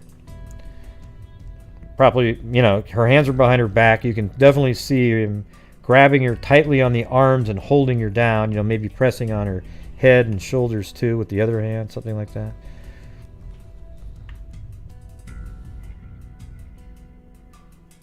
Yeah, the edge of the house and the window.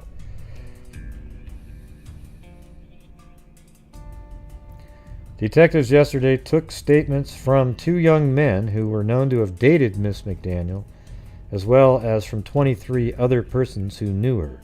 They continued to question acquaintances today. She was a first-grade teacher in Wayne Township, Maple Elementary School. Sheriff's deputies said the body was nude except for a pair of white panties. She was found kneeling over the side of the tub with the upper half of the body submerged. Her hands were tied behind her back with the kind of red ribbon used to wrap packages, like for Christmas. Deputies said there was no sign of a struggle except possibly the bruise on the arm. The apartment was not ransacked, and her purse was intact, like it wasn't dumped out and looked through. Investigators said they are mystified by not finding any loose clothing scattered around the second-floor apartment, which is weird because she's naked, right? Detectives said all of Miss McDaniel's clothing was neatly hung in the bedroom closet, including the outfit she had worn to school Tuesday. Man, that's a little weird. Oh, good. All right. So just think about, let's try to picture how that would work. I mean, is that something normally people would do? Like if you just wore it to school and you thought, well, it didn't get dirty, you would take it off, put it there, and then maybe take a shower. Been doing good, just got back from vacation, bud. Awesome.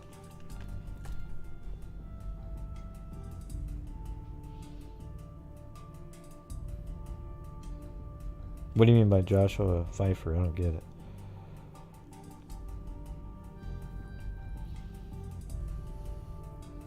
I think that would be confusing, though, that there isn't something to put yourself in as well. Like if you're going to take a shower, normally, well, I don't know if it's always that way. You might walk with a towel and then start grabbing stuff out of a drawer,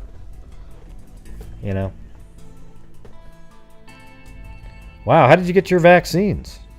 How were you able to get one? You're too young to get a vaccine.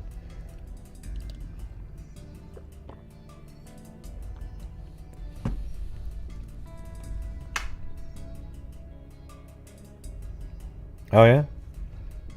Yeah, what kind of job are you in that you need to get a vaccine? Like you work at a hospital, or I want to start doing that job for a month or two.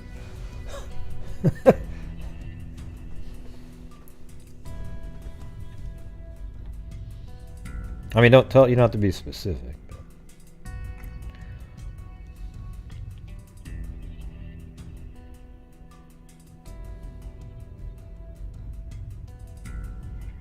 Really? Wow, that's weird. Why would Dollar General employees get that? I mean, what makes them different? And is it like that at other stores or what? Huh. Weird.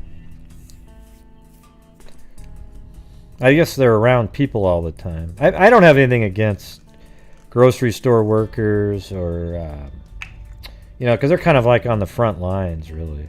You guys are dealing with people all day. I think it kind of makes sense, actually.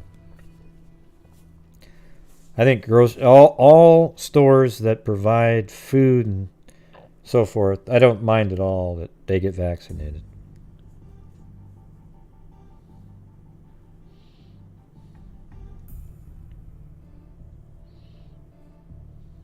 Yeah, makes sense. Because you kind of have to be around people, even if you don't want to be. So, good. All right, I'm glad they thought of that. I didn't even think about that for a minute. If hadn't even crossed my mind. I'd give it to all truckers too, even if, because they have to travel and they have to, go to different places where there's people, and at least they are confined in their truck, but I think that they provide essential things, moving things around the country. So, truckers, doctors, nurses, fire. I mean, there's so many people that have to be around people. So, all right, back to this.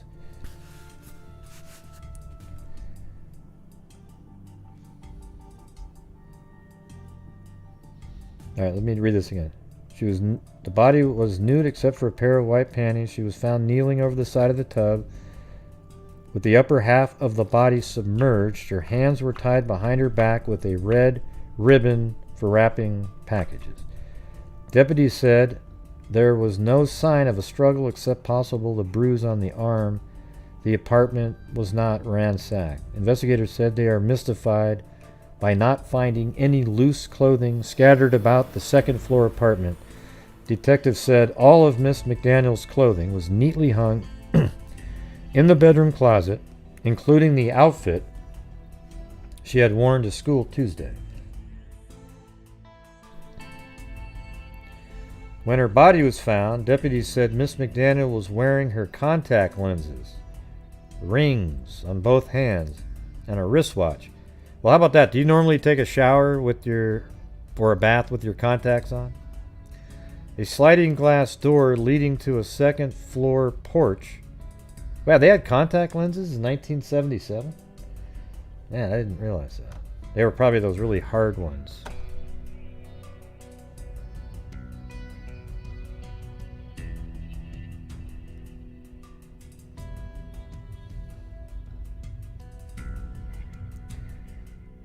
A sliding glass door leading to a second floor porch was slightly ajar, steps leading down from the porch to the ground.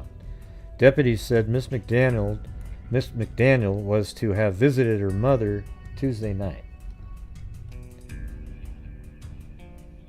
And that was yesterday. What day is this? Friday. Hold on.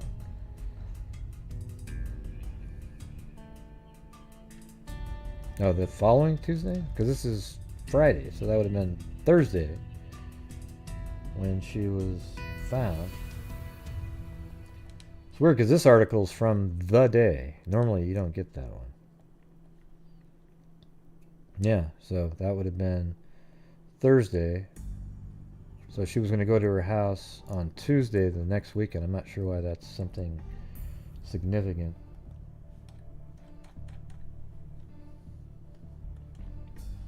Deputy said Miss McDaniel was to have visited her mother Tuesday night. Oh yeah, that was the one that I don't think there was a second page. That kind of sucked. I couldn't find it. Yeah, that's right. Page 22. It was only one of one. It was ridiculous. All right. So, anyways, let's go move this one. Murder motive puzzles police. This is on the second. I wonder if this is the same. Oh yeah, this is the same one. Good. So I do have the second page of this one. Deputy said Mrs. McDaniel was to have visited her mother Tuesday night. Awesome.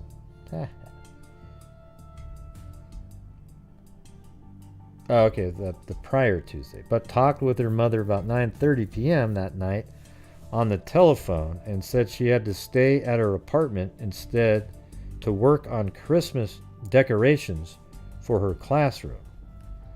So that means she was killed maybe on Tuesday and then she was found on Thursday.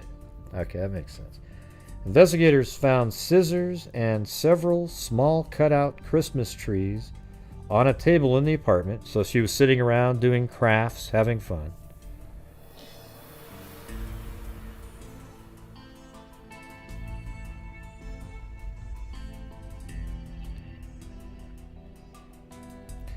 Investigators found scissors and several small cutout Christmas trees on a table in the apartment. The 9:30 p.m. Tuesday telephone call to her mother was her last contact with her family. So it was 9:30 p.m. Tuesday, so she was killed between that time and when her aunt... So maybe we'll get autopsy information coming up. I would imagine... I bet you maybe she was even killed that night. It's hard to say though. I mean, might have been Wednesday.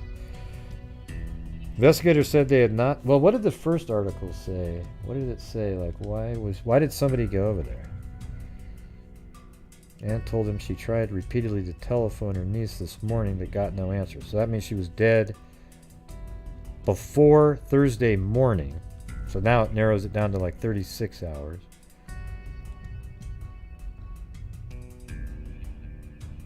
She went to the apartment, knocked on the door. When a maintenance man in the apartment let her into the apartment, she found her body in the bathroom. Okay.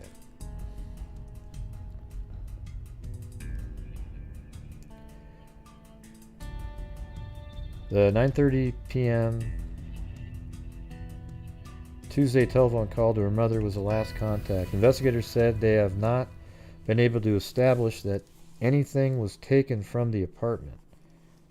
At the same time, they said nothing has been found at the apartment that did not belong to Miss McDaniel, including cigarettes in the ashtrays, which were all Miss McDaniel's brand. Long said he began calling Miss McDaniel's apartment when he arrived at school and found... Okay, what day was that then? Okay, hold on a second. They said nothing has been found at the apartment that did not belong to Miss McDaniel.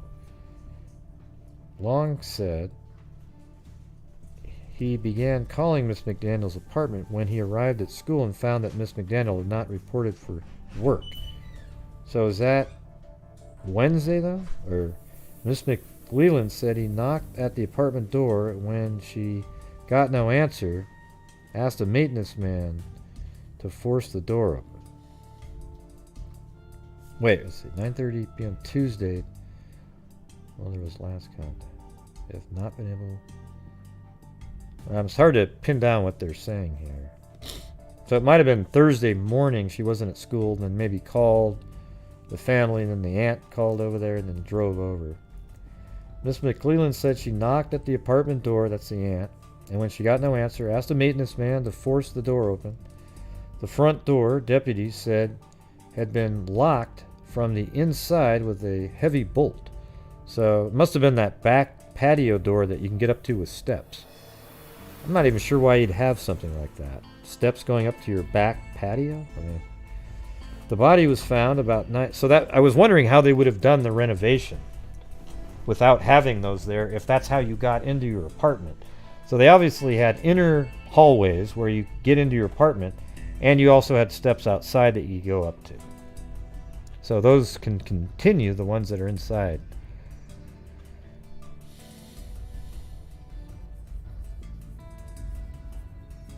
Yeah, I think they call this guy something like the Christmas tree, or Christmas ribbon killer or something. I don't know. The body was found about 9 a.m. yesterday by Miss McDaniel's aunt, Mary McClelland, 70 years old, a retired principal. Investigators said the door to the young woman's bathroom had been locked by her killer. How would that be done? So you just lock it and then you pull it. Those might have been. I bet it was one of those push button types that you push in and then you can shut it.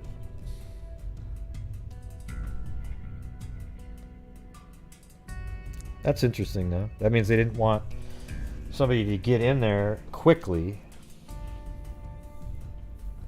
Miss McClelland went to the apartment at 5923 Westlake Drive after she and Miss McDaniel, Principal Thomas Long, were unable to reach the young woman by telephone.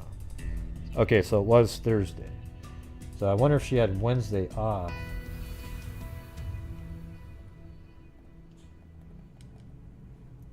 And there's another one. And this is from that other website, the genealogy one. Linda McDaniel, a 23-year-old school teacher, found drowned in her Indianapolis apartment Thursday, may have known her slayer, police said. Investigators said there were no signs of a struggle. Her purse and wallet containing money had not been touched. I think whenever you see stuff like that, the motive, it's obviously not robbery at that point. It's some kind of a, it's either a serial killer or somebody she knows very closely. The front door was bolted on the side. Authorities said the killer apparently left through a sliding glass door. Oh, that's interesting. So the killer locked the bathroom door and then probably was let in through the front door, or maybe snuck in the back. We don't know the answer to that. So the bolt may have actually been already locked on the front door, and he just left the same way he came, or he got let in the front door, strangled her in the bathtub, then shut the door, locked it and then shut it, the bathroom door, then actually deadbolted the front door, locked that, then snuck out the back door, knowing that people wouldn't maybe try doing that first. It would take longer to get to the body, I guess.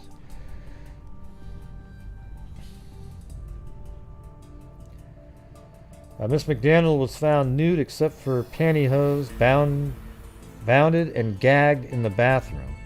So now she was also gagged, too. The body was kneeling over the bathtub with the upper half in the lower half out. Wait.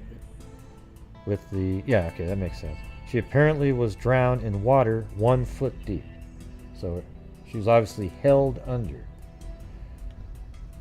Now, I was wondering about the fingerprints on the door, if you think he opened the door, at least the sliding glass door for sure. Investigators have recovered several fingerprints from the apartment of a slain 23-year-old school teacher, according to the Marion County Sheriff's Department. One of the fingerprints came from the bathroom doorknob, police believe. May have been locked by the murderer.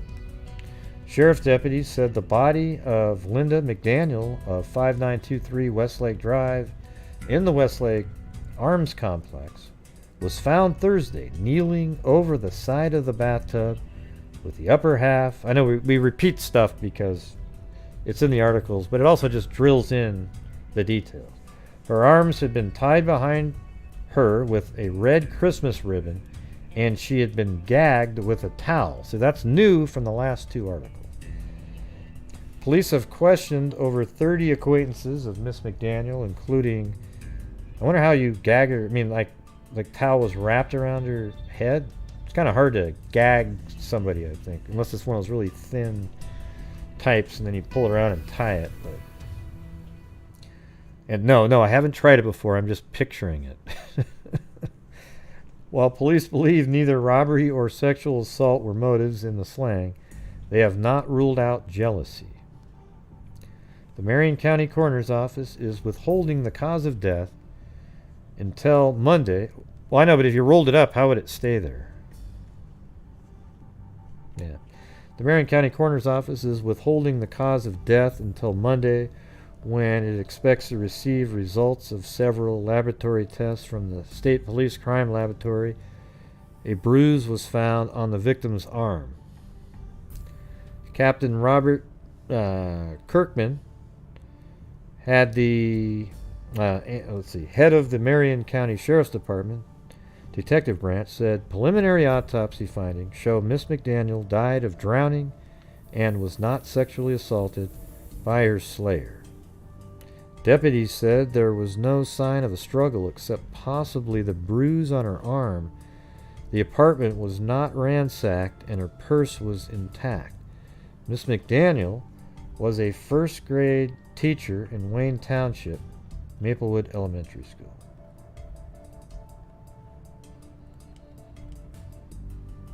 Slain teacher's aunt makes a plea to the killers. The aunt of slain school teacher Linda S. McDaniel pleaded after the victim's funeral Saturday for her killer to give himself up quickly.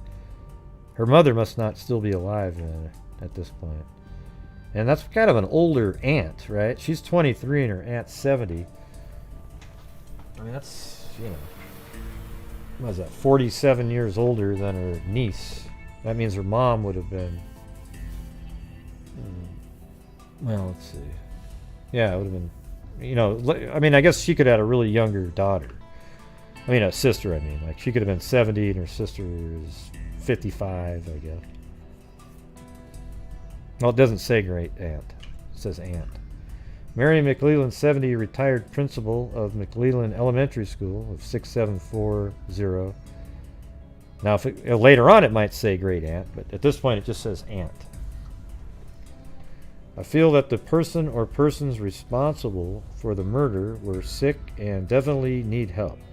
Whoever did it killed one of the best teachers the state. I mean, her mom, if her mom was, let's see, 40, let's just say her mom was 40 when she had her, she'd be 63, which isn't way different than 70, if her mom had just passed away or something. Whoever did it killed one of the best teachers the state has ever had. I hope they realize what they did and turn themselves in. I trust that the Lord will direct them to get a quick help as quickly as possible. Private services for Miss McDaniel, 23, found drowned in the bathtub of her Westside apartment Thursday were in Conkle Speedway Funeral Home. Okay. So now we're just on December 5th, so we're just 4 days in. Like, you can already tell they're stumped, I mean, when you're 4 days in and you already got articles about mysteries and,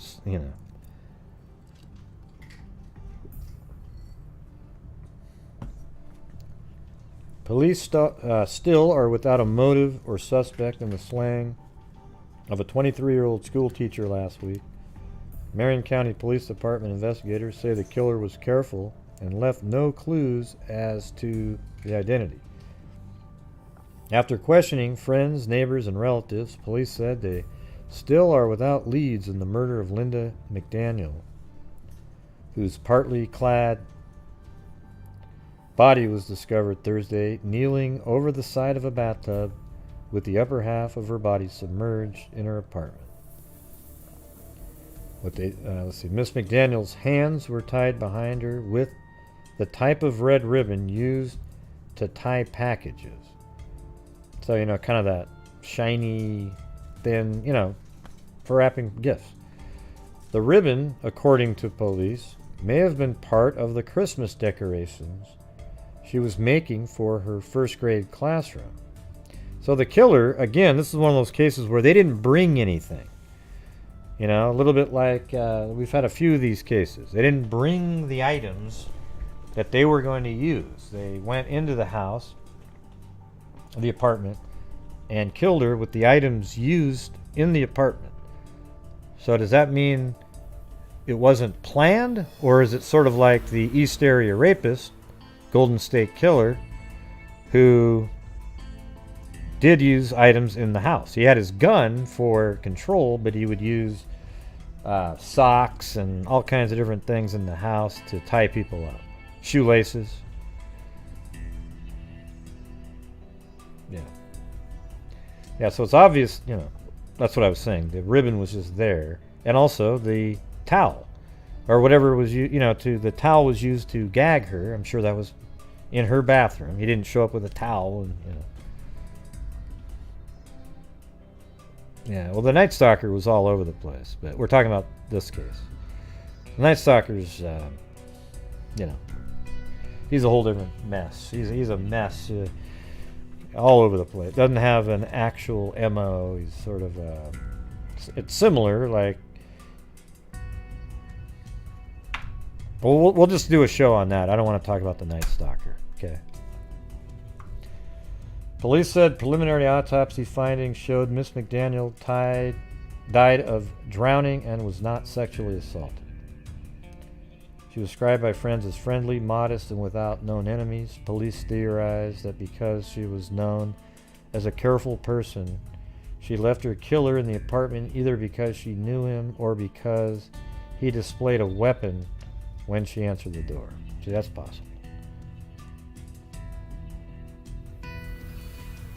No, you missed it. They were just her cigarettes, Zozo. They weren't his cigarettes. Robbery has been ruled out as a motive since there was no sign of a forced entry or struggle. Her apartment had not been ransacked and her purse had been left intact. Anyone with knowledge is to call police, but yeah, that's a long time ago. So, wow, look at this. An autopsy completed Monday indicated the slain 23-year-old school teacher, Lynda S. McDaniel, died of asphyxiation, investigators disclosed.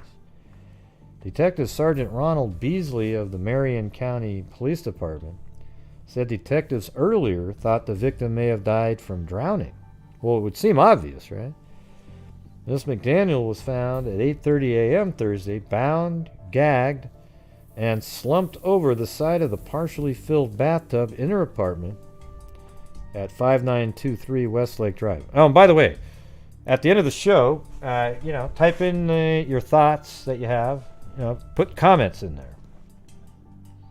If you have what your thoughts are on any of the topics that we talked about. I'd appreciate it. I think the comments actually help out quite a bit, and I noticed they dropped off again where some videos have 8 comments on them. I know that I cover things so thoroughly that you don't have any questions at the end, but maybe you could just come up with some. Get a conversation going, no matter what the topic. Asphyxiation just means that you're strangulation can be that. You're just cutting off the airway so they can't breathe. Partially clad woman's hands were tied behind her back with a red ribbon. Investigators said the woman was not sexually molested. Detectives Monday also were seeking a friend of Miss McDaniel for questioning, but Beasley said the young man was not a suspect. I remember that I heard one that said, yeah, I said that, Mary Poppins. I remember seeing the one where it said, she was suffocated by water or something. It was like, suffocated by drowning.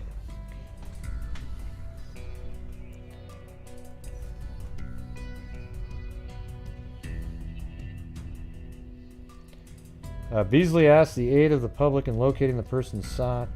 If anyone knows his name or where he lives, we would like to have that information. We think he has information that could be helpful. Miss McDaniel, a teacher at Maplewood Elementary School, 1643 South Dunlop Avenue, was working on Christmas decorations for her first grade class the night before she was found dead. Beasley said the red ribbon used to bind her hands possibly was being used by the teacher for the class project. Couldn't they look around and see if it was similar to some of the other ribbon? And detectives learned that the woman had 3 telephone calls that evening from 2 friends and her mother.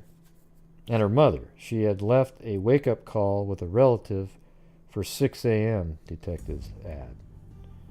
Investigators said they also rechecked the young woman's apartment for any possible evidence, but Beasley said he could not discuss at this time whether new information was discovered. They still believe Miss McDaniel may have known her assailant. There was no forced entry or sign of struggle. That's just such a vague thing. Detectives said they still believe Miss McDaniel may have known. Well, okay, sure. And may not have, right? I mean, you could have easily written the sentence the other way around. Detectives said they still believe McDaniel may not have known her assailant, which means exactly the same thing. So what they're really saying is they're leaning towards him. So it'd be better to write it like that. Or they're leaning towards her knowing the person. All right, so now we're on the 8th now. 2 more detectives were assigned Wednesday to the Linda S. McDaniel murder. Beasley, who has directed the investigation since McDaniel was found asphyxiated in her apartment in the Westlake Arms apartment complex, would interview 40 to 50 persons in an effort to learn a motive for the slaying. Most of the persons being interviewed were acquaintances of Miss McDaniel and her part-time job at the Sears, Roebuck and Company in Lafayette Square. Interviews were scheduled Wednesday night on the hour from 5 p.m. to 10 p.m. and will be continued today starting at 9 a.m. and continuing until 10 p.m., Beasley said. So now we're moving on to the 11th. And now they start exponentially more and more time between articles. Those first articles that we read were all within a 6-day period. Now they're saying something about a blind date. That's pretty interesting. Detectives investigating the murder of Linda S. McDaniel turned their attention Saturday to an unknown man with whom the 23-year-old schoolteacher reportedly had a blind date during the past 18 months. Sergeant Ronald L. Beasley of the Marion County Police asked that anyone with knowledge of the date or the identity of the man telephone him at newly installed investigators number. Beasley emphasized that the man is not a suspect, but detectives hope he might be able to provide information that would help them in solving the case. Investigators have been baffled since McDaniel was found asphyxiated December 1st in her apartment. Beasley also revealed that polygraph tests were administered last week to 3 acquaintances of Miss McDaniel, 2 men and women, but the results were inconclusive. The tests were given, Beasley said, to verify alibis and information. It doesn't verify shit, though. You know, it's quackery. Let's see. 2 prowlers linked to slaying. I actually dated somebody one time that looked a little bit like this. That's pretty funny. When I look at that picture, I'm like, oh, that's weird. A peeping Tom observed at the Westlake Arms apartment complex matches the description of a prowler seen near the apartment when a 23-year-old teacher was found murdered December 1st.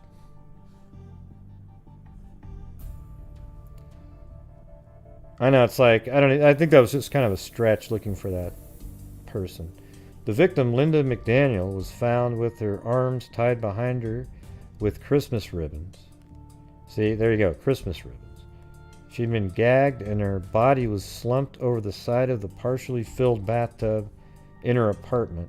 The autopsy report prepared by Marion County Coroner's Office showed the victim had not been sexually assaulted. A resident at Westlake Arms apartment complex saw a man peeping into the windows of an apartment there Tuesday night. The residents, a woman, went to a nearby apartment and waved to the woman and a man inside for help. When the man went to help the woman, she told him what she had seen and asked the man to see her to her apartment safely. According to the man, the woman did not know the peeper, but said she had seen him sneaking around the complex previously and did not attach much significance to his actions.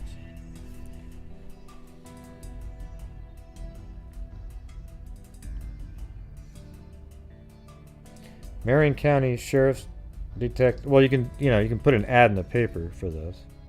Zozo. Doesn't have to be somebody setting her up. If she was set up for the blind date, they would have probably, by a person, they would have figured it out. Patterson said he will investigate the Peeping Tom incident and attempt to find other witnesses who have observed the man. He said there could be a connection between the prowler that night of the murder and the one this week. Shortly after the there's another murder? Let's see. He said there could be a connection between the prowler the night of the murder. Oh, and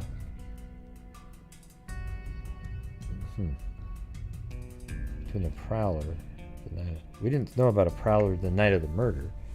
Shortly after the body of Linda McDaniel was discovered and our investigation began, we received information about a prowler in the Portical Apartments.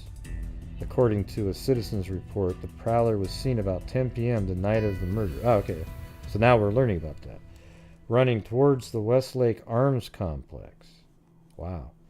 The Peeping Tom and the prowler were both reported as white, slender, and wearing an army green type jacket. That sounds like a pretty good lead right there. Patterson said Westlake Arms residents have not offered much information concerning unusual activities at the complex.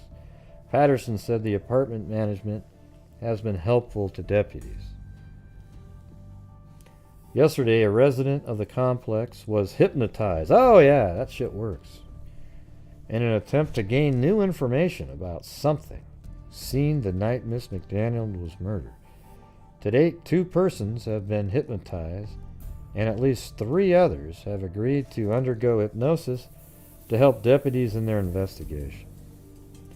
Patterson said a man believed to be a boyfriend of Miss McDaniel is still being sought for questioning. We have the first name of the man who knew Linda, but we have not found him yet. We don't know that this man had anything to do with it. Well, it seems odd that you wouldn't have found her. Him. You have a boyfriend, and you have his name, and she's dead, and he's probably figured out that she's dead, and you can't get a hold of her literally a month later. I think that's pretty suspicious. On this date, what does this mean? Open door. Is this part of this one? I can't tell if this goes. No, that's something else. So this doesn't look like a main. I don't even know what the hell this is right here. That looks like just some random clip they put in there, because it looks like it goes. Patterson said 4 detectives assigned to the case have interviewed nearly 150 persons, conducted 13 polygraph tests, and checked out hundreds of leads.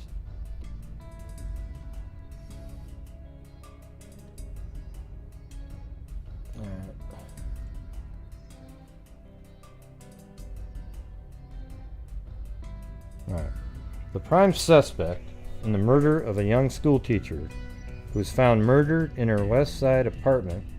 This is the following year on the day, well, no, not on the day.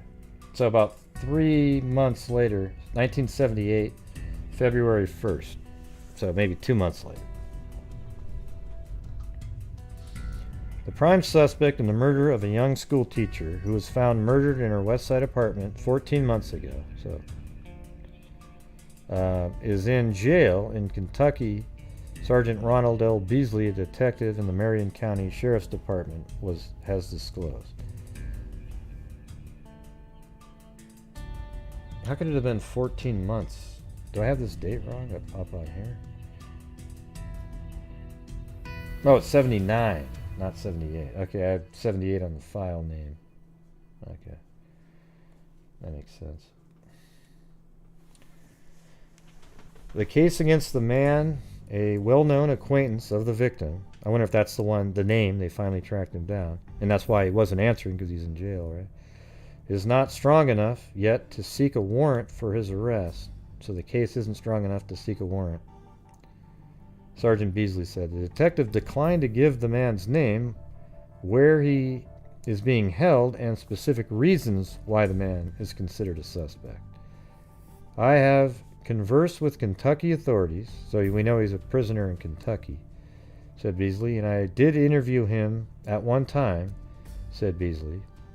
He was uncooperative and refrained from taking a polygraph test. The body of the teacher, Linda McDaniel, who lived alone in the apartment at 5923 Westlake Drive, was found by her aunt 9 a.m. on December 1st, 1977. Her aunt, Mary McClelland, a retired principal, went to the apartment at Miss McDaniel after Miss McDaniel did not answer repeated telephone calls from school officials who wondered why she had not come to work. Miss McDaniel, 23, a first-grade teacher at Maplewood Elementary School in Wayne Township. She also worked part-time as a cashier at the Sears Auto Center at Lafayette Square. A maintenance man led her aunt into the apartment. Her body was found in the bathroom. Authorities said she was nude except for a pair of pantyhose. And that's right, they keep leaving that out of some of it. So she had pantyhose on and was kneeling over the edge of the tub in which the upper part of her torso was submerged. The tub was half full of water. Her hands were tied behind her back with a red ribbon. She also had a gag from a towel they left out of this one. An autopsy later showed she had died of asphyxiation. The apartment did not appear to have been ransacked, and there were no signs of a struggle. A sliding glass door leading to a second-floor porch was slightly ajar. Steps go from the porch to the ground. Her purse was still in the apartment, and there was no indication robbery was the motive. Her car was parked outside. The killing shocked relatives, school officials, and her pupils. Investigators learned that neighbors had heard someone enter her apartment. We hadn't heard that yet. At about 5:30 p.m. the day before, investigators found scissors and several small cutout Christmas trees on a table. Okay, that was just the day before. It didn't continue the sentence. So they said neighbors heard somebody go into her apartment at 5:30 the day before, and now the next paragraph is investigators found scissors and several small cutout Christmas trees on a table in the apartment. This, plus reports of prowlers in the neighborhood earlier in the week, brought up the suggestion that she may have been surprised by someone she did not know. Detectives don't think this was the case, however. Detectives also have ruled out sexual assault as a motive. Sergeant Beasley would not say what he considered the motive for the murder. He said that disclosure of that and other details of evidence that have not been made public could hamper the investigation. We have no eyeball witness, he said, requiring detectives to build a case on circumstantial evidence. He said the prime suspect is one of several men who had dated Miss McDaniel and who have been questioned. In the first month of the investigation, 4 detectives interviewed nearly 150 persons, gave 13 lie detector tests, and checked out hundreds of possible leads. Thanks, Leva G. Always, feels good to have some super chats coming in, like I'm doing something.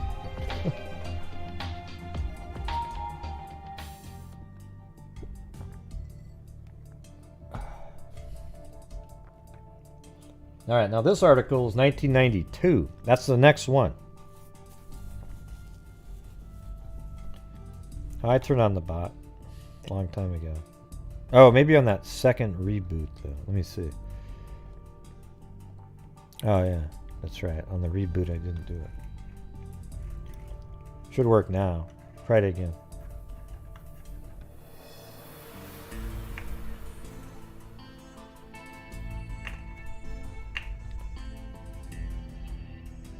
Oh, there you go.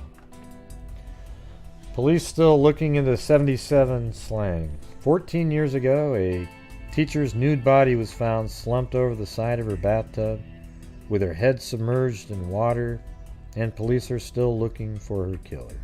So this is, 15 years later.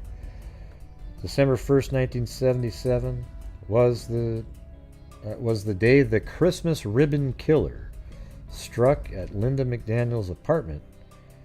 I think you only name people killers like that if they have a string of them. Wow, every year for 5 years there's a killer that, used ribbons. Just if it's a one-time thing, I don't think you give them a moniker like that.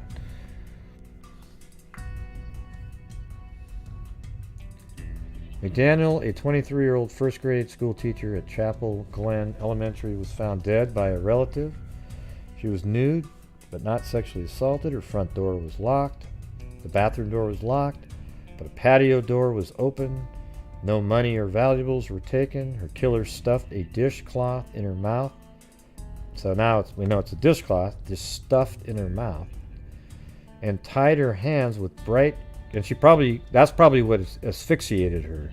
The guy probably meant to drown her, but she couldn't actually even inhale water because she couldn't breathe and died that way. So while the killer probably tried to drown her, she died of asphyxiation and just couldn't get water in her lungs. That would have been the telltale sign of being drowned, right? Doesn't that make sense? The towel was stuffed so tightly in her mouth that she just couldn't breathe. Although it's possible, I guess she could have breathed through her nose or something. But anyways, her killer stuffed a dishcloth in her mouth and tied her hands with bright Christmas ribbon, giving her killer the nickname police have known him by since. Investigators at the Marion County Sheriff's Department believe McDaniel may have known her killer because no signs of a struggle were found. Though she was found in the bathtub, she had been strangled before being placed there. Well, I don't know how they would know that for sure. How would you know? I mean, couldn't it be that she had that in her mouth and she just... Well, I don't know. I mean, maybe the autopsy showed something around her neck, and we don't get to know that kind of stuff. I'm just coming up with... We've seen other cases where people have died by the gag being so tight they even eventually found part of it down their windpipe because they breathed it in, they couldn't breathe anymore.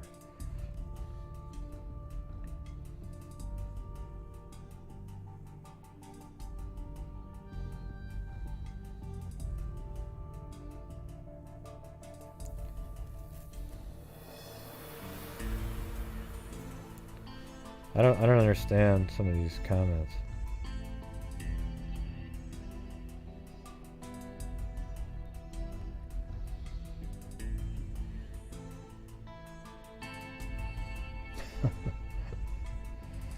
Yeah. All right. Hey, thanks, Mary Poppins.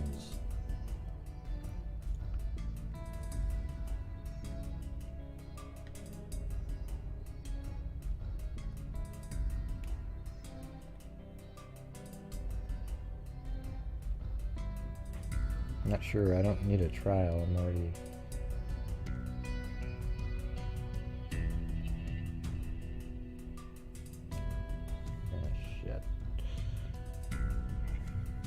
Hold on, let me try to log into the... Okay, yeah, there's newspapers.com. So if I open up this, will it... No? Okay, good. So here's an article... That scared me. Chewbacca? I'll be Chewbacca if you want me to. Always a fantastic job. Well, thank you, Mary Poppins. All right, here's the... this is from 2014. February 9th. As an article. Linda McDaniel, 23, a first grade teacher. I'm sure this will be, some of it will be rehashing, but so many years later there might be something new in it. Didn't show up for work on December 1st, 1977. Her principal called her Westside apartment and got no answer. So this is a little bit better explained.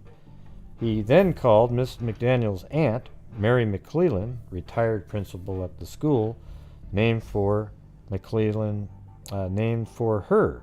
Wow, so the school was actually, the school that she was a principal at was named for her, McClelland Elementary. McClelland also called and got no answer, so she tried calling Linda after the school called her. She got no answer. So she went to the apartment.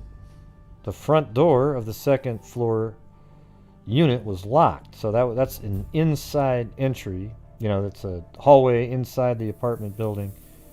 And apparently you go up some stairs and it was locked. McClelland also called and got no answer. So she went to the apartment. The front door of the second floor unit was locked. McClelland, 70 at the time, summoned someone from the complex management office, and they forced open the front door. And they probably did this for a few reasons, because her car was out front and she hadn't answered any phone calls. So that leads you to believe she's in the apartment.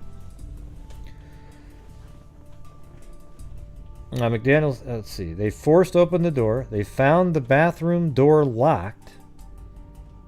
But once inside, see, a lot of those kind of locks that have the push button, on the other side there's a little hole in the doorknob.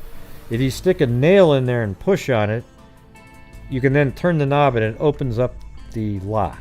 Okay, so those are easy to get into. They're just more of a, you know, almost like a vanity lock in a way. They're pretty weak.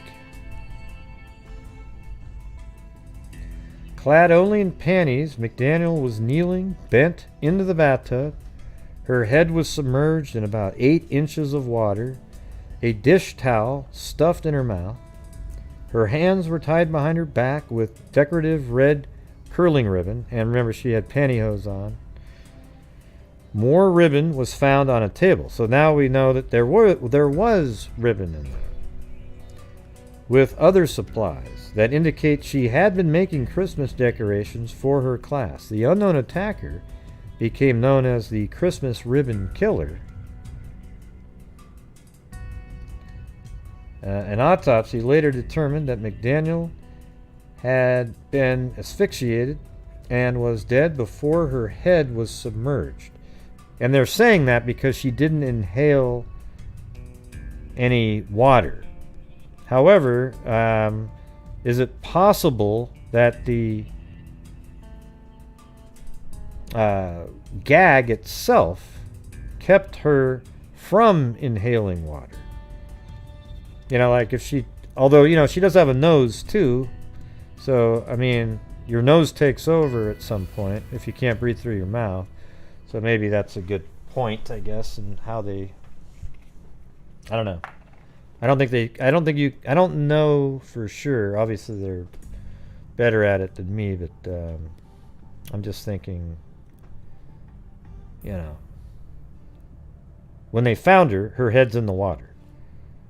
But she had died, meaning her air was cut off and there was no water in her lungs because she didn't breathe anymore. I think there's other ways, though, that having that gag in her mouth, that water wouldn't have ended up in her lungs. Maybe they also checked to see if there was water in her nose and nasal cavity, you know, as well. And then that would, we just don't see the autopsy to get to know that kind of stuff. Yeah. So the victim, Linda McDaniel, grew up on Indianapolis Westside. Education was something of a family business. Besides her aunt, who is now deceased, McDaniel's mother, Margaret, was a school secretary. McDaniel's sister, Marty Daly, also was an elementary school teacher. Daly, who has retired from teaching, but still works with with tutoring program of Indianapolis, said Linda always was a focused person. A's came easily for Marty, but Linda had to work harder for her grades, and she did. She was in the National Honor Society, played the bassoon with the Ben Davis High School Band and graduated in 1972. She studied to become an elementary school teacher at Indiana University, Purdue University, Indianapolis, also keeping a part-time job at Sears Automotive, and she had started as a high school senior. Also keeping, I don't know, that was a horrible sentence.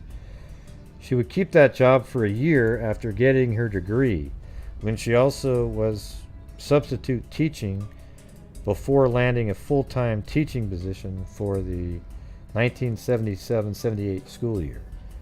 What Linda McDaniel had wanted most, her sister said, was to get married and have children. She loved children and always planned to teach elementary school. Her sister also was a magnet for lost souls. Now, I think we all know people that were like that. Every time they have a boyfriend, it's always just some absolute wreck, you know. Was get married, or, you know, and vice versa. You know. She loved children and always planned to get. Her sister also was a magnet for lost souls, Daly said, opening her home to those in crisis or turmoil. She also dated, and a couple of former boyfriends were among the early suspects, but eventually eliminated.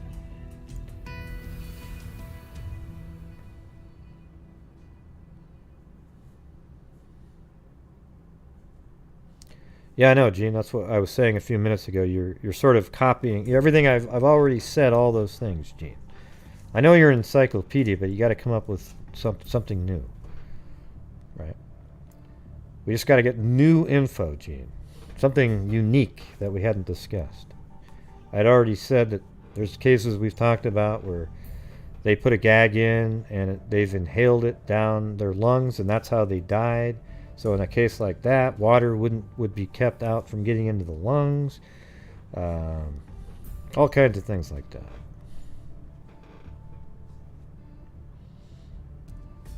Let's see.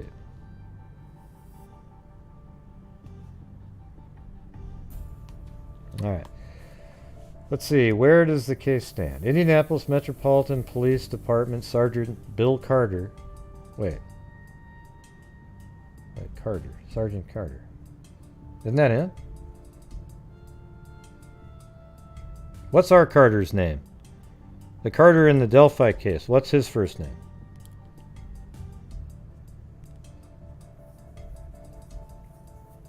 Doug.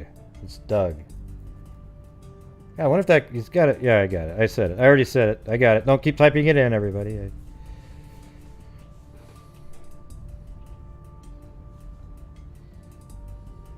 Oh, you guys are on a delay, though. Yeah, you knew Zozo would type it in. Yeah, she always does that. She doesn't even know that there's a guy named Carter in the case. Hey, yeah, so we got Sergeant Bill Carter. But see, isn't that weird? Indianapolis Metropolitan Police Department Sergeant. How could it not be the same? Hold on, let me look this guy up. Just a second.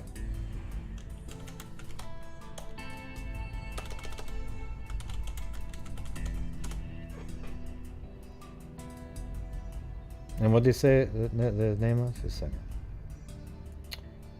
Douglas G. Carter. Well, who's Sergeant Bill Carter?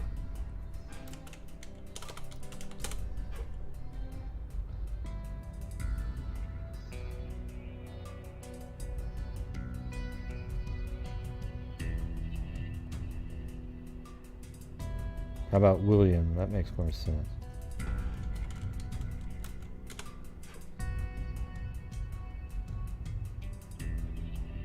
Chief Rick Heights, Detective Sergeant William Carter.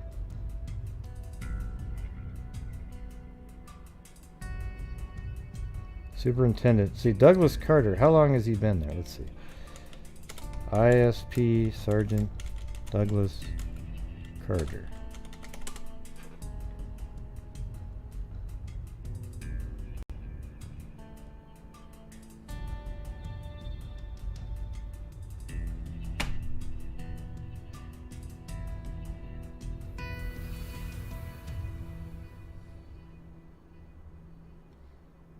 I'm just having a hard time believing that's not the same guy. I mean, it's the same, sergeant. Well, he's a superintendent, but he is. Maybe he's not a sergeant, though. Maybe that's what the difference is. No, let's see. He's superintendent, Doug Carter. Yeah. Anyways, I just think that was kind of weird. Yeah, maybe something like that.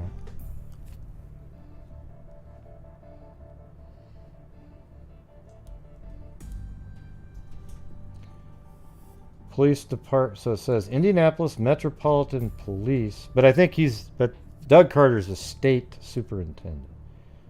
Department Sergeant Bill Carter is delving back into the case, and he's not really an investigative type. So yeah, I think it's a totally different person.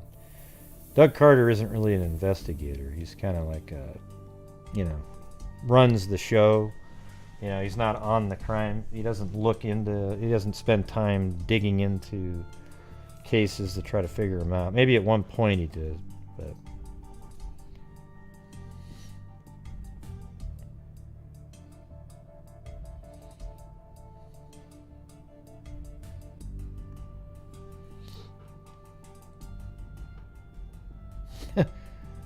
Oh, so this guy is a troll.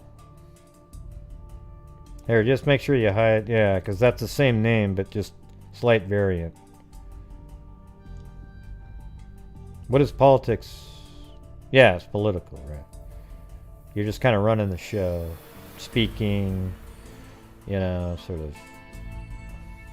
I mean, you get to know the details of cases, but you don't investigate. You just kind of have the story.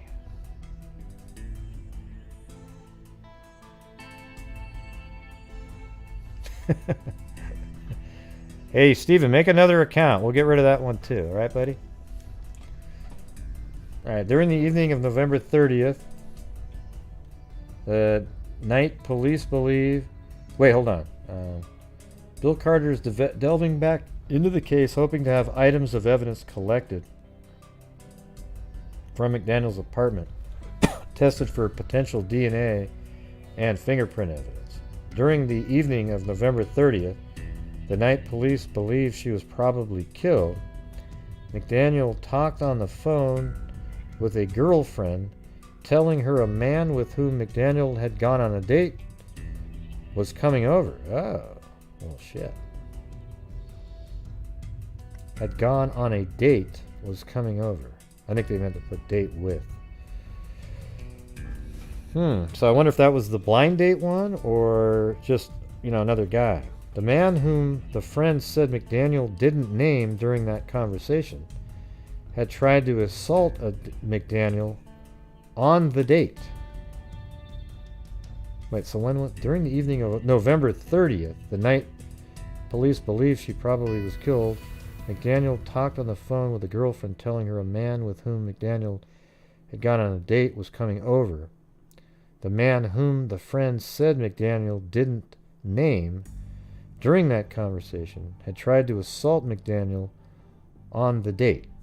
So a date prior. But that night he wanted to apologize, McDaniel told her friend.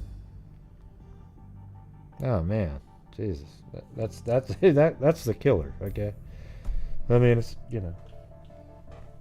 It's too bad the friend wasn't curious enough to say, well, what's his name?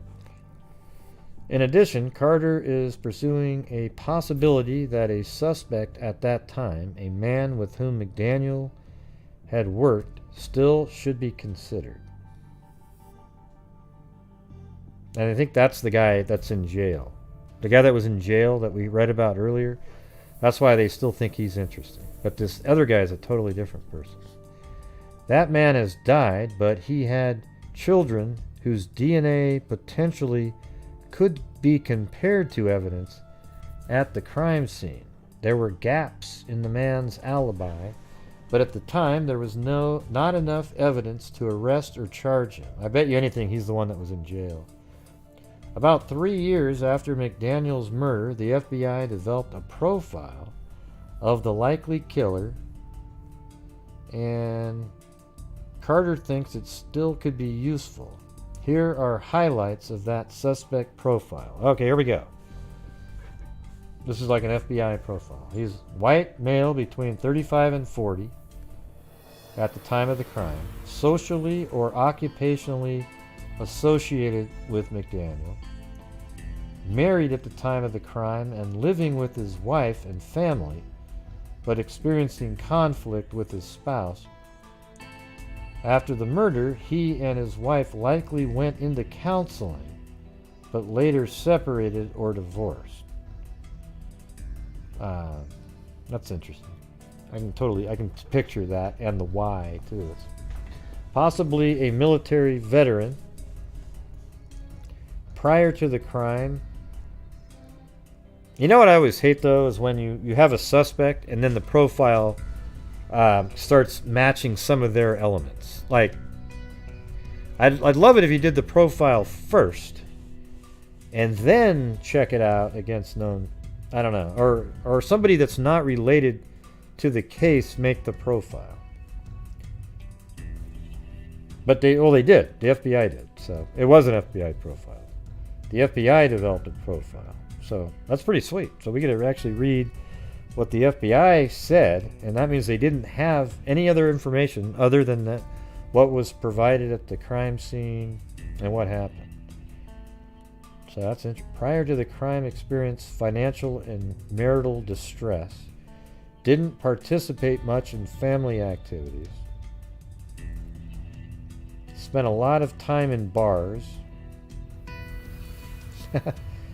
Yeah, that's somebody mentioned bars earlier. After the crime, possibly after counseling, drastically reduced alcohol consumption. Previously had been inside McDaniel's apartment. Prior to the murder, had no criminal record other than traffic tickets or possibly public intoxication. Yeah, I'm going with the guy she fought with. That guy actually fits this. Maybe not the age. We don't know how old he is. But yeah, I can definitely see the individual who she went on a date with prior and was actually going over to her house the night that he was killed. I mean, that's just an absolute answer, right? I mean, it's not 100%, but it's like 90. I mean, he assaulted her once before, claimed he was going over to apologize, goes through the front door.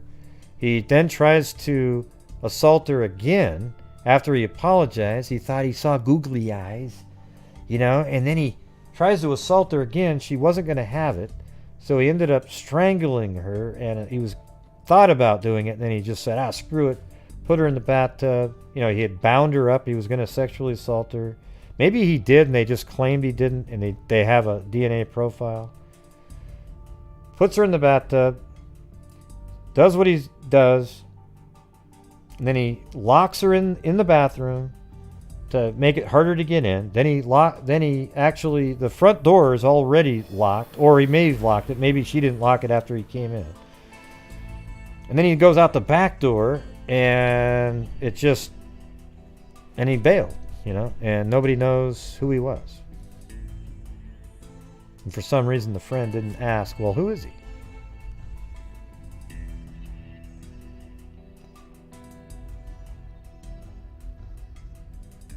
And this is the thumbnail, by the way, but that's a picture of her, and that's another one. Totally different look.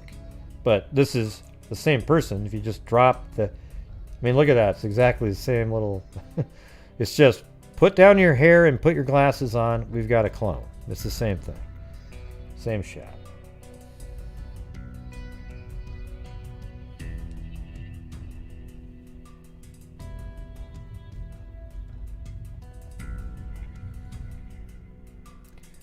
Indiana unsolved. Linda McDaniel killed. This article is from 2014 also. I wonder if that's the same one. Let me see. February 9th. No, it's December... Wait, no, let's see what date this is. February 4th. So that's different. Let's see what this guy says.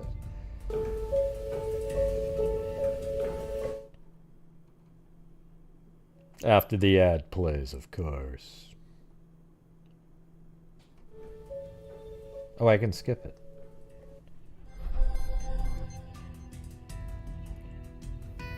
Linda McDaniel was 23 years old and in her first year of teaching first grade when she was killed in the fall of 1977.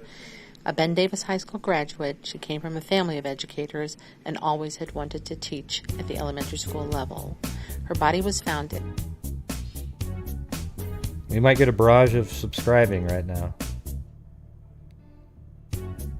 Here we go. The late night subscribing. Hey, everybody out there, if you like the channel, hit the subscribe button.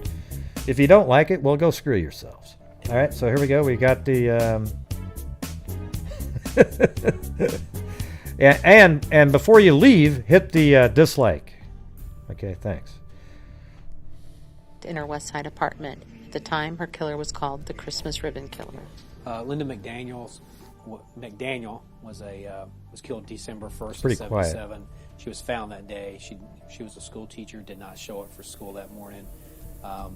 Somebody from the school had called her family to check on her. They went to her apartment. They found her apartment was locked. Oh, there we go. The chain was on the door. They did make entry into the apartment and found Linda had been bound, and her head was in about 8 inches of water in the bathtub. Oh, wow, so the chain was on the door, too. Let me go back. On that day, she was a school teacher, did not show up for school that morning. Somebody from the school had called her family to check on her. They went to her apartment. They found her apartment was locked. The chain was on the door. They did make entry into the apartment and found Linda had been bound, and her head was in about 8 inches of water in the bathtub. She had been locked in the bathtub, or I'm sorry, in the bathroom. The door had been locked. All we know is that the night before she had talked to... Oh, and this is Bill Carter. He doesn't look anything like Doug Carter. Well, you know what he does kind of look like Doug a little bit in the face. You know, just a younger brother. Look at the eyes, very similar looking. A friend on the phone, and she had told him... I bet that is his brother. I bet that is. Look at that. I can definitely see. Can you see that? No, seriously though, do you see what I'm talking about? I definitely... Hold on, let me pull that up. Just for the hell of it. I mean, I don't know if it's for sure, I'm just saying. Wouldn't that be weird?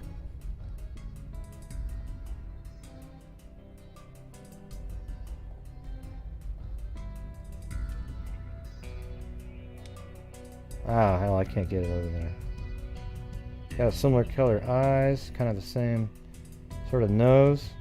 You know, who knows, man? Maybe that's like a... Yeah. The friend that somebody she'd had a blind I'm gonna date rewind with it a or little. had been locked. All we know is that the night before she had talked to a friend on the phone, and she had told the friend that somebody she'd had a blind date with had called and wanted to come by because on the blind date he was a little over aggressive, and he wanted to come by and apologize, and her friend had tried to persuade her not to. Wait a minute. And she had told the friend that somebody she'd had a blind date with. So that's the blind date guy. That's the guy who tried to attack her and then was coming over to apologize. Oh, man. Had called and wanted to come by because on the blind date he was a little over aggressive, and he wanted to come by and apologize, and her friend had tried to persuade her not to allow that individual to come by. However, she was insistent that she would be okay if the individual was allowed to come by. Over the years, the case has been looked at. There was DNA developed from some evidence on the scene. There is fingerprints also that was at the scene. The DNA has been put into the database and did not hit on any of the suspects. Sure, one of the individuals... Wait, they have DNA? The profile that was on at, there was DNA developed from some evidence on the scene. Holy shit, well, go to GEDmatch, you idiots. Come on. Man, I can't stand it when they're like lollygagging around when they've got stuff like that. There is fingerprints also that was at the scene. The DNA has been put into the database and did not hit on any of the suspects. Sure, one of the individuals that fits the profile that was done in this case, he had the night of the alleged, well, we think she was killed the night before. It is believed that she was sitting at the table working on a project for the kids. The items that was laid out on the table was ribbon and things like that, and she was making Christmas trees that appeared for the kids. But the individual's alibi was not solid. He had some as an acquaintance with her and had not dated her, but had dated a friend of hers. That individual is deceased. However, there's a good possibility that I would want to clear him through DNA somehow, maybe through a child or somebody that's still alive today. But as far as a suspect, I would just ask anybody who can think back to 1977, maybe who was a young child, can think of maybe their father that, that could possibly fit the profile that was done, years later, or somebody maybe, that's still alive. I mean, they would probably be in their 50s or 60s possibly today. Somebody that maybe mentioned her, had bragged about maybe going out on her or going out with her, and then after the murder, just totally stopped talking about We it. wonder a lot of things, Gene. That's a little bit too, just kind of, Linda's sister Marty has made a kind of peace with this, but she would like answers. Well, I guess I would like to know if my vision of what probably happened is anywhere near accurate. And if it is, I'd like to know, whoever did it, to know that I know you've had to go through a whole lot, 37 years. That's a long time to have to keep a secret and not be able to talk to anybody. And I can't believe that the person who did this did it maliciously. I truly believe it had to have been an accident. Oh, bullshit. Come on. Why do you think that? You're probably trying to get the person to come forward. What kind of, why do you even have, how could it be an accident? How does somebody accidentally have their hands tied behind their back and their head held under the water and a gag in their mouth? How does that accidentally happen? Talking about her. Jesus. Linda's sister Marty has made a kind of peace with this, but she would like answers. Well, I guess I would like to know if my vision of what probably happened is anywhere near accurate. No. And if it is, I'd like to know, whoever did it, to know that I know you've had to go through a whole lot, 37 years. That's a long time to have to keep I think what she's doing is trying to get the person to be like, yeah, it could have been an accident. But it's too late for calling it an accident. Her hands were bound behind her back. She had a gag in her mouth, and she was asphyxiated. All right? So there's no you can't accidentally fall on the ground in a certain way where ribbons go around your hand, and then you go, wait, what happened? And right when you said that, you fell on a rag that's stuffed in your mouth, and then you started choking on it, and then you fell forward over the bathtub that was already running. Okay, if that actually happened, I would play the lottery just once, because you'd win the whole thing, because that is not going to happen. And not be able to talk to anybody. And I can't believe that the person. But maybe she's just trying to get the person to come forward. I truly believe it had to have been an accident. How do you truly believe that? Would like to know that she didn't suffer. I'd like to know that too, but. And I think I can probably guess I'm why you just felt saying. like you had to cover it up.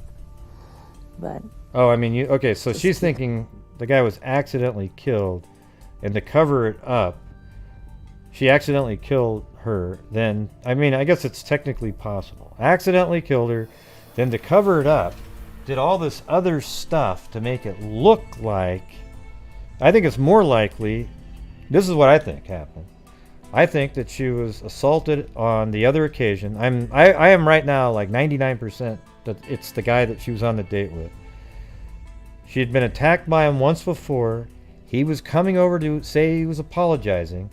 But in reality, when he got there, he tried to make a move another time, and she completely rejected him and said no, and then he kept going at it, and then she threatened to tell the police or something like that in the argument, and he just said screw this and killed her and did all the other stuff, locking the doors and everything like that, and left because he didn't want to be caught. He didn't want to. Because then he'd lose his marriage and be put in jail, right? Kind of. So that's why the FBI profile is awesome, because it's saying that when, then he would go to counseling and stuff, because now he's really going to be committed to working on his marriage, Maybe that had worked out, he would have kept on, but it didn't, and he killed her, and then he sort of he wants his marriage to be all squeaky clean and nice now, so that it just seems like everything's great and he won't be a suspect. close the chapter, it would be nice to find out what really did happen. I don't think that.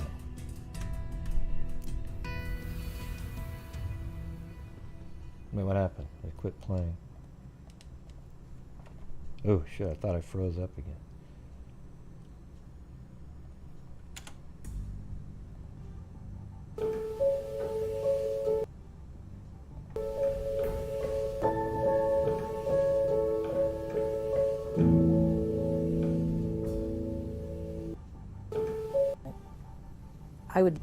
We've had to make our peace with it long ago, and she's definitely in a better place. And I mean, I feel bad for him. I guess I feel like it not might really what bring happened. the person who did this, or somebody who knows something about it, a little more peace themselves if they could go ahead. Not into that one, Mary. That didn't sound that reasonable. And if it's too late for them, if they're not alive anymore. She knew he was coming over. I really so feel she bad wouldn't have for said them, that. because I think that must be a terrible secret to carry with you into eternity or whatever lies ahead. So.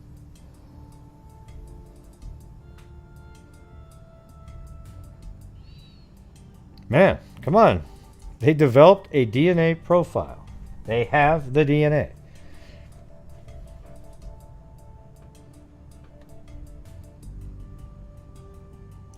That's the same time frame. These are pictures. I think that might be her. Look at that one.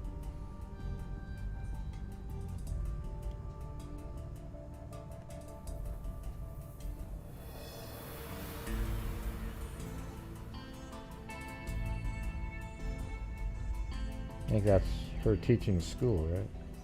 Yep. Mrs. McDaniel, a year before she died, right there. And that's a much better, clearer picture of the apartment. That's the same shot from the paper, though. Let me get that. I might have to do a Nefarious on this one. Be a shorter one, but be good.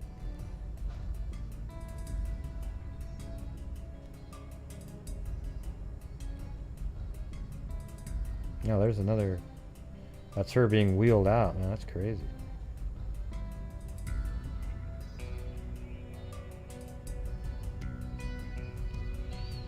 Here, let's take a look at something really fast.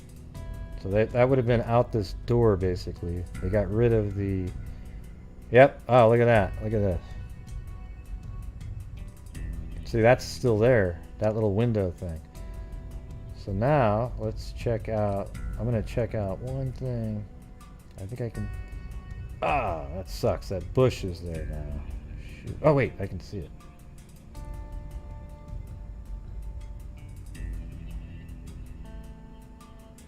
I'm looking at these up here. I mean, I can definitely see that those maybe... You got 1, 3, 4... You know, and then there's... They're up there. The dark striped bricks.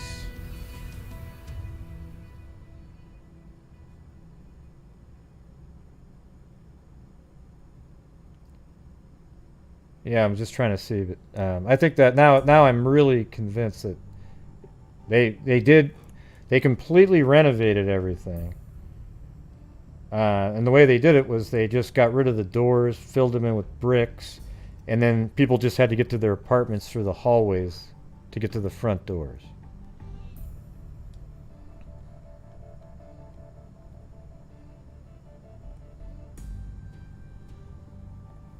Okay, I'm gonna do these really quick so I don't lose it.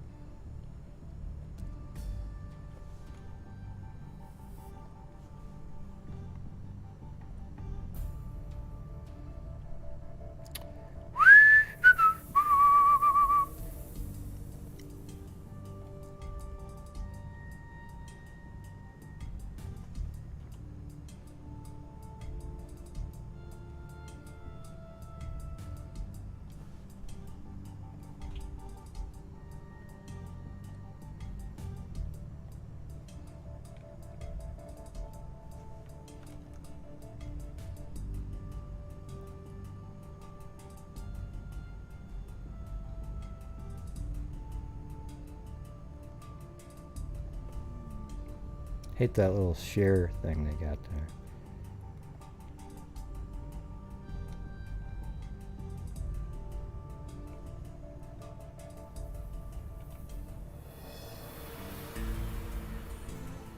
She had a wedding? She's like I think she's got at a wedding in that one.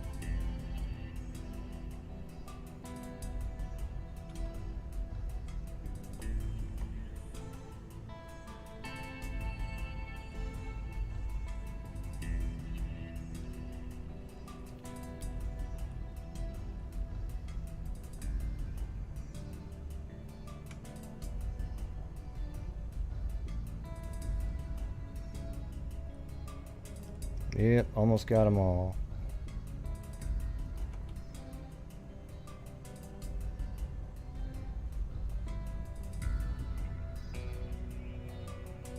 Yeah, you have to have the pictures on when you do videos. Got a couple of them. You know, it'd be cool is to do like a cross dissolve with the newspaper version and the actual photograph of that building. Be kind of cool.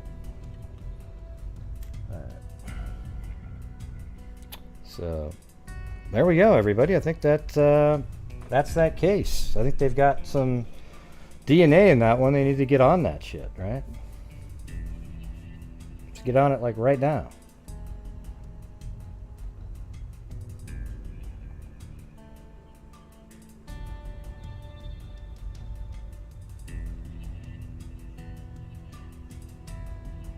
Yeah, so many years ago, it's hard to say.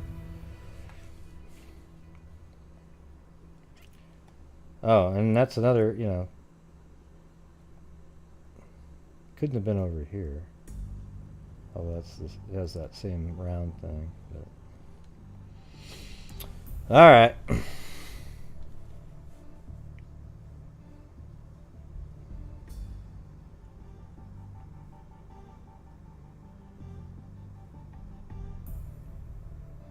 No, but she thought it was a. He was trying to. The lady in the video makes it seem like he was trying to cover it up by making it look like somebody came in. But why would you? Let me ask you. Yeah, the thing is you wouldn't cover up an accident. Okay, if it was an accident, you wouldn't. Let's just say this: you might cover up an accident if you completely removed her from the scene and hid her somewhere. But you wouldn't cover up an accident by making it look worse than an accident on a scene. Like, oh, wow, look at that. And just make it into this horrible thing when, you know, if you do get caught, it might look like it might have been an accident. It's just crazy, right? Like, nobody would do that.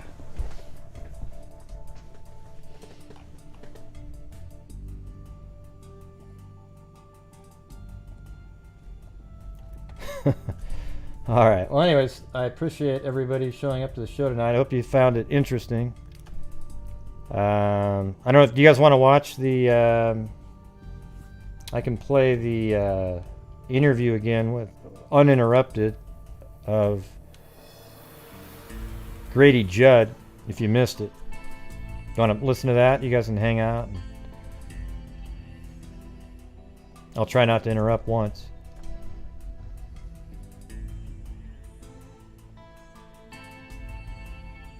Okay. Let me turn off the music. You guys know that's tough for me, right? Right, Zozo? All right, here we go.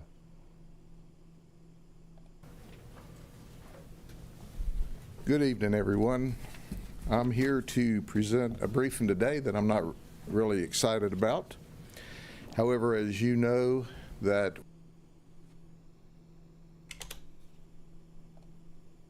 we operate at the Sheriff's Office with transparency, good news and not so good news.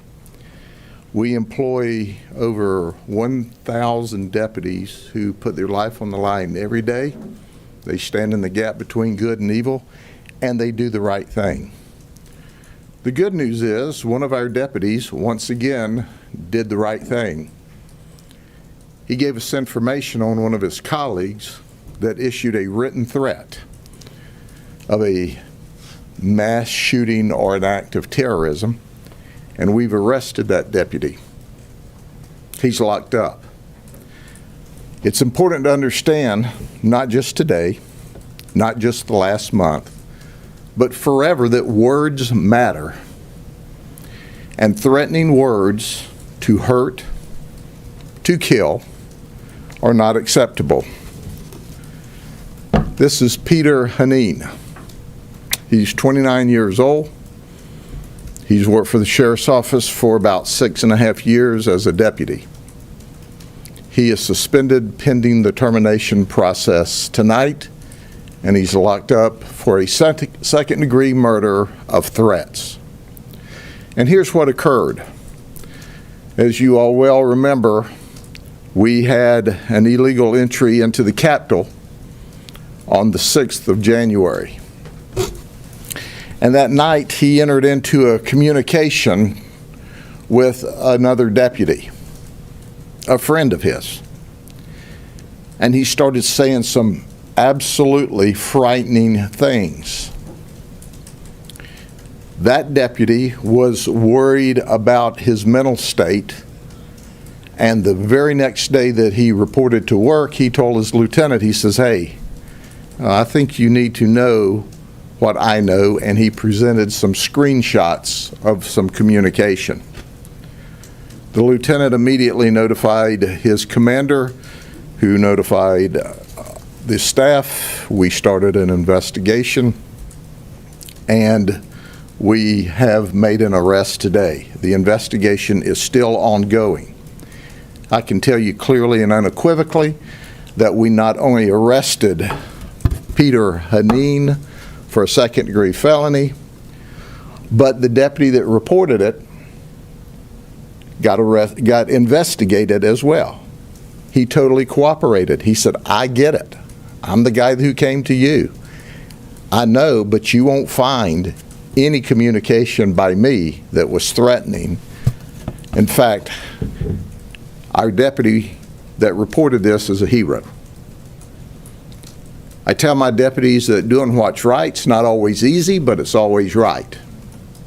And he stood in the face of not only one of his colleagues, but one of his friends when he saw that his friend and colleague, or former friend and colleague, committed a crime. Let me quote for you some of the communication, and then you'll be given copies of the screenshots, and you can see in more detail. Haneen, as he's carrying through this conversation, "You shot someone for what? Climbing into a building?" And then our deputy made a statement about it being burglary. And Haneen said, "You need to shoot the blank back. F the feds, shoot the Fed." And then Haneen said, "Should have drug," next statement was, "need to make the streets of D.C. run red with blood of the tyrants." The tyrants being the feds. Then Haneen said, "Should have drugged those tyrants out into the streets and executed them. Sick of the corruption." And our witness is now trying to talk him down. He said, "And this is why you'll disappear one night without a trace." Haneen says, "Bull, I'll effing kill the people," and he's talking about feds, and it's hard for me to talk about all this because he cussed it all through. Haneen said, "Then F the federal government." Then he said the FBI are corrupt. They're all corrupt. And then the witness says, "You'll get one or two before you're taken out." "Nah, I got a plan for that. At least I'll take them. I'll effing kill them all." Haneen then said, "I have my stuff next to my bed ready to go." And then our witness says, "Maybe you'll get one or two before you're taken out." "Nah, I got a plan. At least I'll take them. I'll effing kill them all." He said, you know, they may be listening to you. And he said, I'll slit their throats if they touch any of my family. I'll make them suffer. To which the witness says, well, you can't do any of that. If you're already dead, you're not Superman. You'll lose the fight. And this is where the threats begin according to law. A lot of this is just hate talk up to that point, unless you take the fight to them. So he's now talking proactively about what will happen in the future. And at that time the witness says, because you can take them on all by yourself. And that's when he said, nope, me and all the other patriots and militias. And then Haneen advanced another threat. Oh no, it's not over. Any cop or military who stands in the way is the enemy.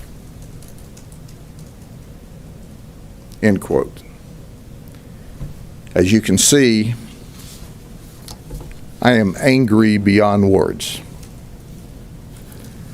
I am as proud of my witness, who is my deputy, as I could ever be, because he stood up and said, that's not the way this system works. We consulted with the state attorney's office. We did our investigation, and some of the investigation is still ongoing, but as you can well imagine, having him arrested, it was important. Having him arrested before Inauguration Day was even more important. And we're in the process for and asking the circuit court for a RPO, or risk protection order, so that we can, until we can have a cooling off period during this investigation and this prosecution. Let me make one thing abundantly clear. You can't police a society if you don't first police yourself. We always have, and we always will, and that's what makes us a professional law enforcement agency. And when you have well over 1,000 deputies, and one of them does something like this, it outrages you, because it not only embarrasses them and this organization, but every other law enforcement officer across this state and country. But we always do what's right, and that's right. So words matter. He's locked up in jail. And now I'll give a few words to those that might want to threaten. You issue a written threat, you're going to get locked up too, no matter who you are, because we are going to ensure the safety and security of this community. And quite frankly, it's time for this entire nation to take a deep breath and to calm down and to respect people as individuals and as community members and as neighbors and as friends. But the First Amendment allows us to rant and rave about anything we want. It does not allow us to issue a written threat to injure, to hurt, to kill, and that's what Haneen did. So that's why he got locked up. Okay? Any questions? Sheriff, I have two questions. One is, can you spell his last name? And two, after you spell it. His name is Heneen, Peter Haneen. The second question is, how far has your investigation gotten in terms of his background? Have you been able to determine whether he is a, I don't want to use the term, but a lone person, or is he connected to other militia groups? We have received no communication, nor has our investigation shown us that he's a member of a militia group. He brags that he's a patriot and a constitutionalist in this text, but we see nothing about him as being a team or a part of an organized group. His past record with, you said he's been with you for 6.5 years. How old is he, and what's been his record as far as He's 29. He's got very minor infractions. He's had a couple of at-fault crashes for which he received some counseling or discipline. He failed to shine his shoes on one occasion, and he was directed to shine his shoes, and he didn't, so he defied his lieutenant, and I think got an 8-hour suspension, not for not shining his shoes, but for defying the authority figure. So the reality is we have no history on him. We track disciplinary history of the men and women, and certainly there is no predicates that would lead us to believe that he would say any of this crazy stuff.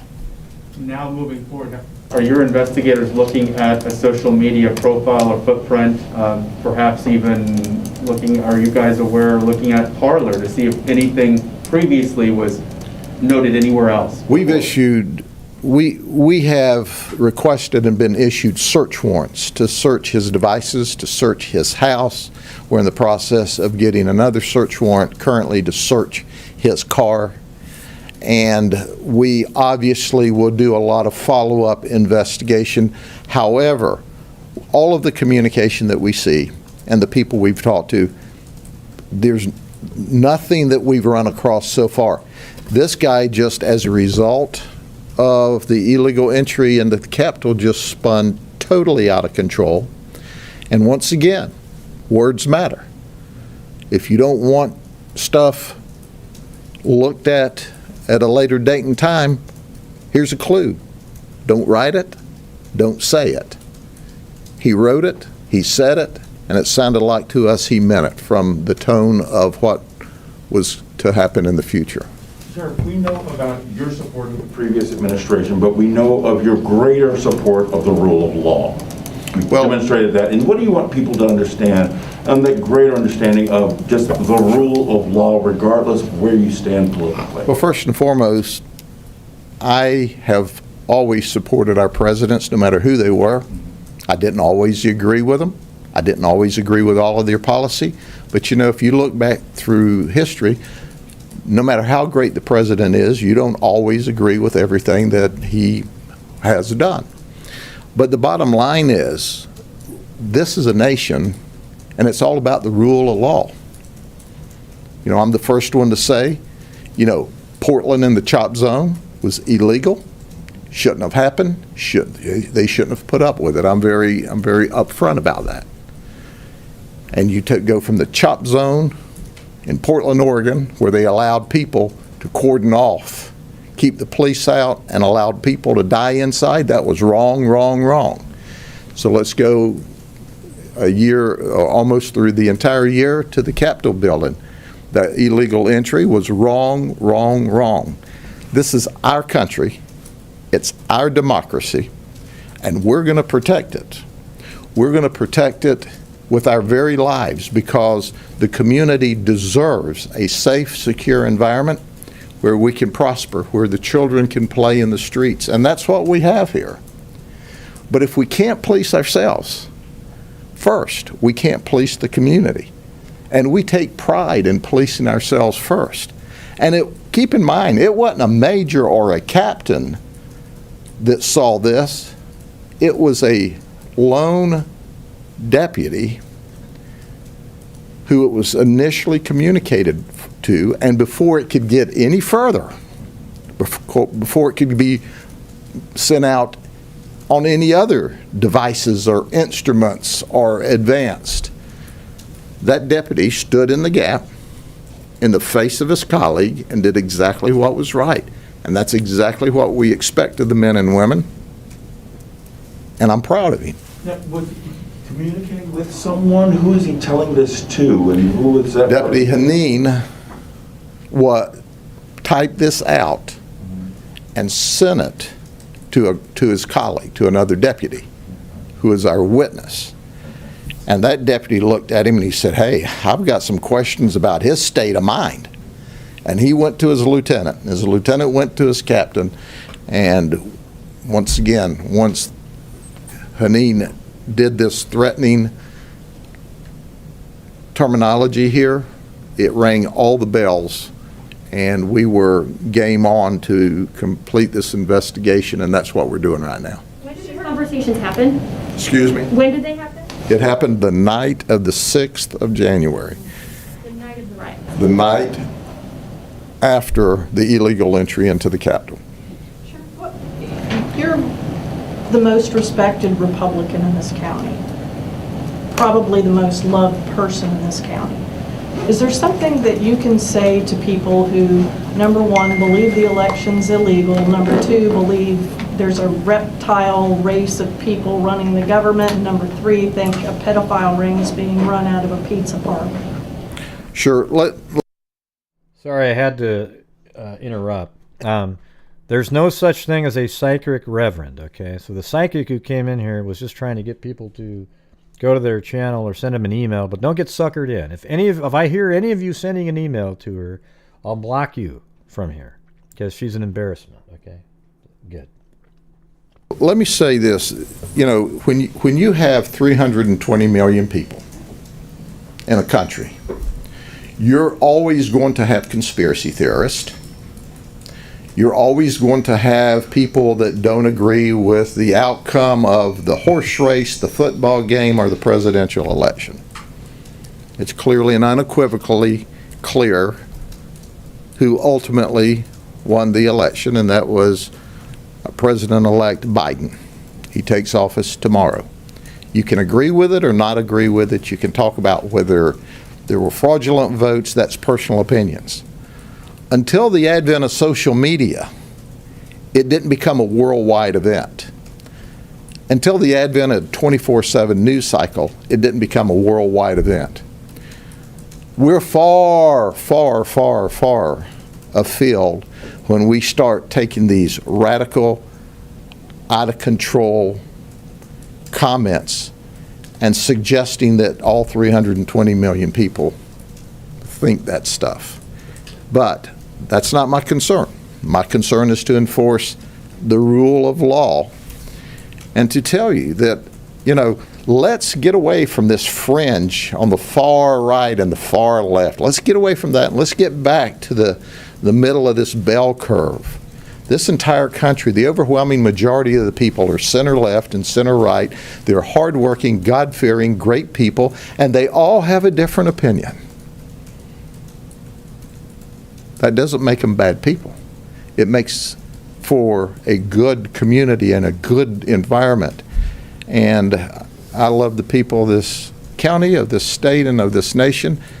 And there will always be white noise, and there will always be radical opinions. I'm just sorry that in this environment that we choose to put all of that stuff out there, but that's the way it is. Sheriff, can you clarify the charges?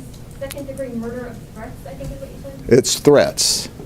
It is a second-degree felony called threats, and we can get you the exact statute.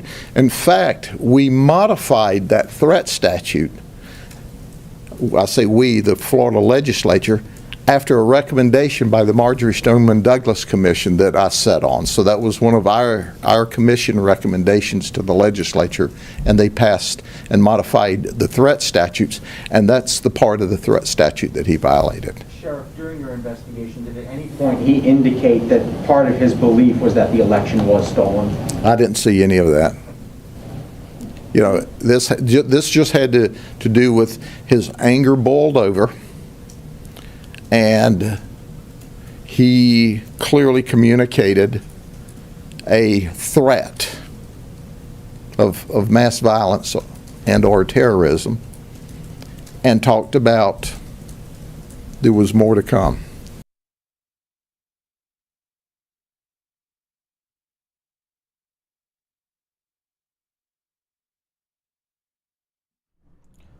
What's up, freakazoids? Burley, here, I just found during this, I found text messages. I don't know how, let me see if I can hit the control. Oh, there you go. I think you can, shit, what happened? I had it, oh, there it is, okay. Sorry for cussing. Oh yeah, let me show you this first though, look at, watch. Remember when my these are the people watching right here. See that? And then remember when I went off the air for about 3 minutes? Look at that. Oh, and then, okay. But then the whole show never got higher than that. But if I would stayed on, it might have gone up into here, right? That's crazy. It's amazing. All right, so here we go. So this is the scene. I know because we all watched the video. This is when the girl got shot through the window, and he goes, "That was effing murder." Man, I couldn't disagree more. You know what? Every single person that went into the Capitol building and tried to break in, if they were all shot trying to do so, it wouldn't even have been. I would have been like, well, that's kind of what you do. You do not break in by smashing windows and doors and breaking in and attacking cops and then you try to break into like really sensitive areas and everything like that. Yeah, so I don't have any. It's not murder at all. Okay, it's not even close. It's the same thing, like Blake, the black guy named Blake, who was a he had like restraining orders out and so forth. They came there, they tased him, that didn't work, so he grabbed a knife that he had off the ground, and then they shot him, and he didn't die, but at the same time, do what people say, act orderly. That's what the phrase law and order means. Our society only exists because we have law and order. That's why the riots during the summer were so destructive. Because then it made it seem like, well, it's okay for us to do it too when we're upset. To some of these whack jobs that showed up to the Capitol. Okay? The left politicians need to look in the mirror at the end of the day and see what they did and what their responsibility was in creating the mindset. There's a lot of stuff that goes into it. Trump fuels it too. He does. The way he talks and everything. But the reason he sounded like that was because for 5 years he was trampled into oblivion by a media that was supporting an entire political party. And I think until we resolve that issue, this is just going to get worse and worse. It sucks. Anyways, it says, that was effing murder. And then the reasonable cop says, not enough in that video to see what happened. Yeah, well, we saw the full video in there. And, they were pounding on the door. The officer, you could tell, he was probably saying, don't come in, don't come in. And then she tried to go through the window, and then he went over and shot her. That's what happened. All right, so now we got another one here. Effing something. Oh, effing and then PU, something about a women's anatomy there. Our feds. These guys aren't. Look at these guys are protecting lawmakers. I don't think these guys are wussies or anything like that at all. Yeah, you can type it in. I'm not typing it in. Yeah, if they move the furniture to block the yeah, it is. They move the furniture to block the entrance. I don't know what he's trying to say, the other guy. And how well did that turn out for the ones in D.C.? Oh, it's not over. I see one dead so far, and the people they wanted are gone already. Any cop or military who stands in the way is the enemy. We all swore an oath. And if you violate it, you're the same. And how well did that turn out for the ones in D.C.? I see one dead so far, and the people they wanted are gone already. I don't know. Right now, this guy seems like he's bantering with him, not quite as violently. Let's see what happens later.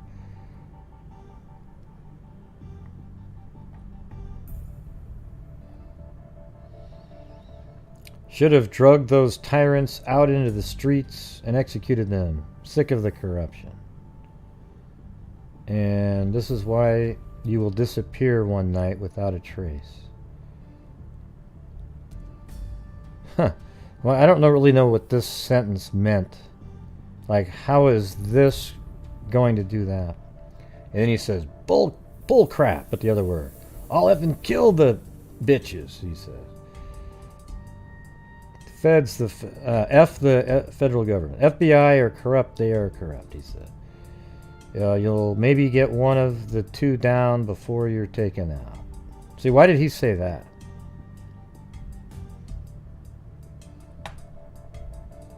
Nah, I got a plan for that. At least I'll take them. A surprise unarmed man versus a full tactical with a mission of taking you in alive or dead. I don't know what that means. Our founding fathers are rolling in their graves right now at how much our country has turned up to, I do agree with that sentence right there. I mean, they would be. It's ridiculous right now, okay? That sentence only, okay? Not that one's ridiculous again. See, this is where all the violent stuff. I have my something next to my bed, probably a gun, ready to go. Because I think it says shit, actually. Because you will be able to grab. Why did they block stuff out? It's information. Let people read it, okay? We've all seen these words before. Because you will be able to grab and fire after a flashbang goes off next to you.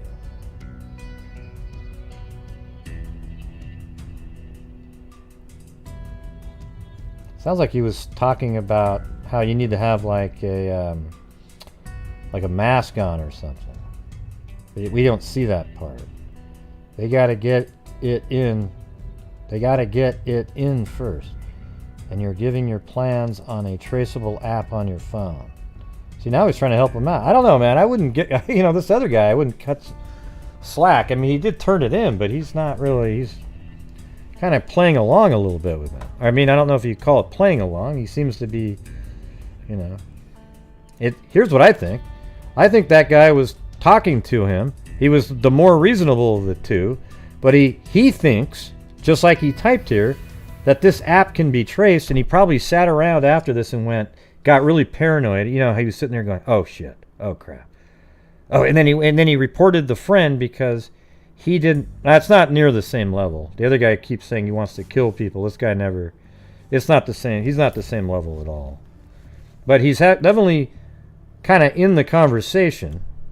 He's not saying he wants to kill anybody. The guy in the blue here doesn't say he wants to kill anybody in any of them. He's sort of giving him advice and things like that. But this is what I think happened. That this guy, he was having the conversation. He's pissed off too or whatever and was playing along. And then he realized, wow, this is a traceable app. Oh shit, I better cover my ass. And he says, yep, they're listening. Come get me. And then he says, you have standard double panned windows on your house, not hard to get in. But this guy, the guy in the blue here doesn't seem like he's quite like this guy, but he definitely, he was labeled a hero. I mean, I guess because he came forward, but I think he did it out of paranoia, not because he was, plus risking the life of your children and wife. So now he's trying to talk him down a little bit. I will slit their throats if they touch my family. I will make them suffer. See, he sounds like a total whack job. Just can't do anything when you are already dead. You're not Superman. You will lose that fight. So now he's turned it around a little bit. He's sounding better because he's trying to talk him out of it. Unless you take the fight to them, wink. Because you can take them on all by yourself. Because you can take them on all by yourself. He should have put a question mark there. I think that's what he meant. Nope. Me and all the other patriots. Compare those doorways. Wonder what he's saying. Regardless, you shot someone for what? Climbing into a building? Looked a lot like breaking and entering. Oh, there you go. There you go. Yeah, exactly. So now he sounds better now. I think, what's funny? Did you notice how the conversation he turned it around on how he was going after he said, and you were giving your plans on a traceable app. And then after that, he got really like, oh boy, I think that's interesting.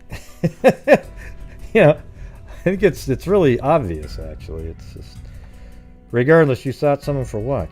Look like breaking and entering, but that we all pay for?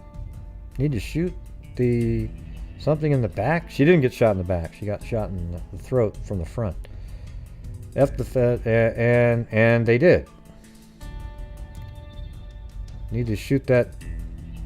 Oh wait, need to shoot that something back, and they did. No, shoot the Fed. Oh, because he was talking about need to make the streets of D.C. run red with blood of these tyrants. Man, what a wacko! Jesus.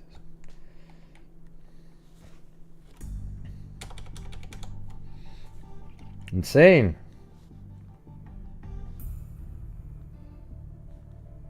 The Polk County Sheriff has locked up a deputy who he says called for more violence. I didn't even think that was a real video. Deputy Peter Haneen, he is accused of sending threatening messages to a fellow deputy.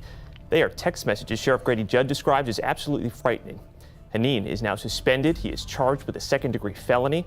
10 Tampa Bay's Emerald Morrow shows you the texts. Well, you don't know how quickly he reported. He might have reported it the next day, or come on. It's hard to. Here's the thing: it's hard to shut down conversations with people like that, because if they're crazy like that, you might be one of their targets.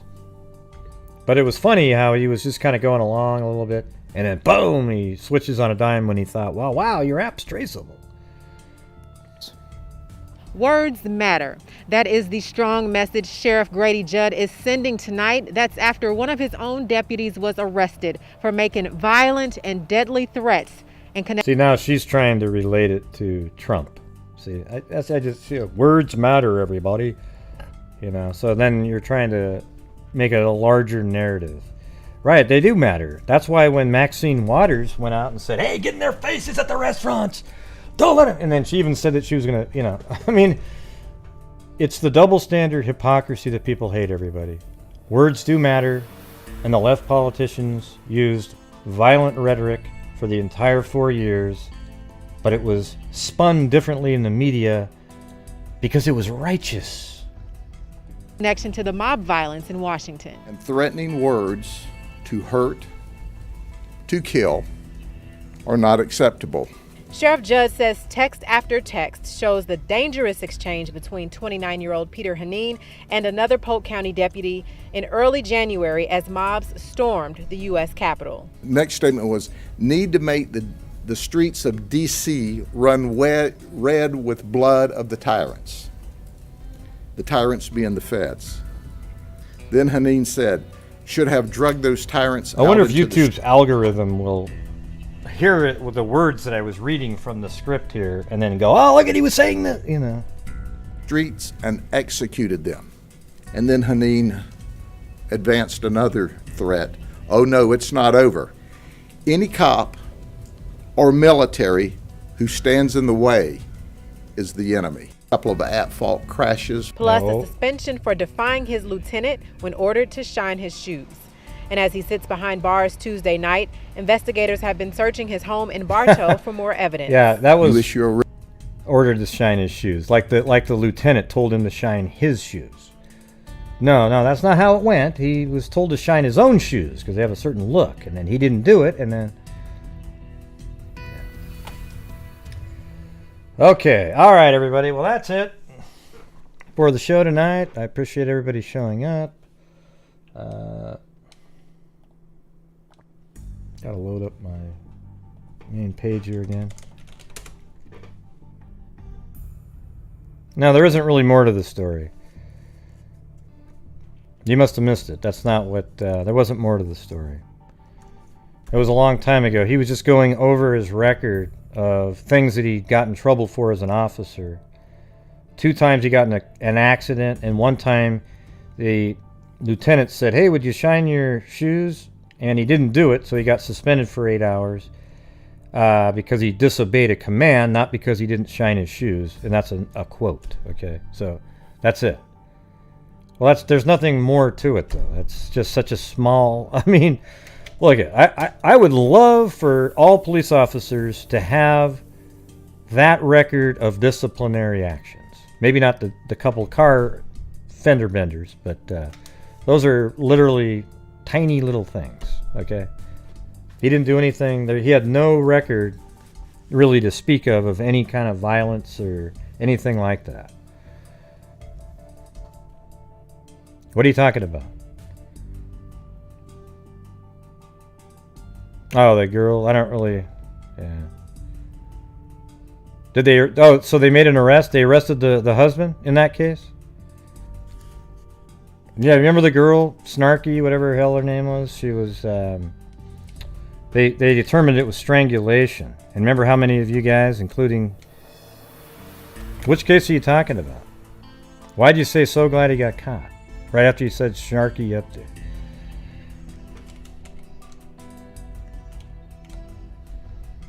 Yeah, you guys remember the Alexis Sharkey case? This one really quick. Last second update.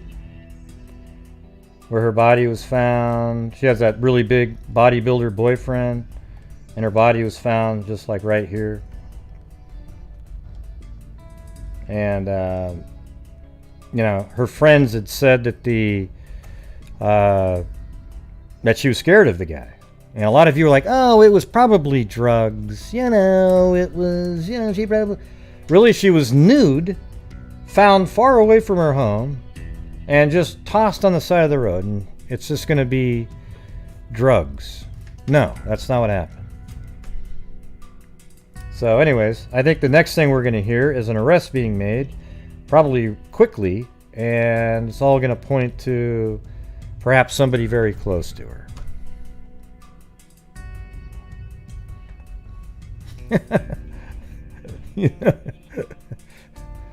Yeah. Well, she said it right after the other sentence. So it's like, Sharky update. So glad he was caught. So yeah, I know now that she's talking about the text message guy. But at the time, it wasn't in order, okay?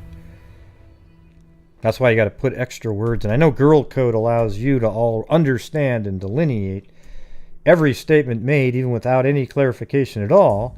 But maybe at some point, we, you know, us. I mean, I kind of looked at it later and thought that's what maybe it meant, but at the time, it didn't make any sense. So anyways, there was an update on that. And it was just that strangulation was determined. It sure took him a long time to come up with that. Because she was found relatively quickly. It wasn't like she was decomposed tremendously.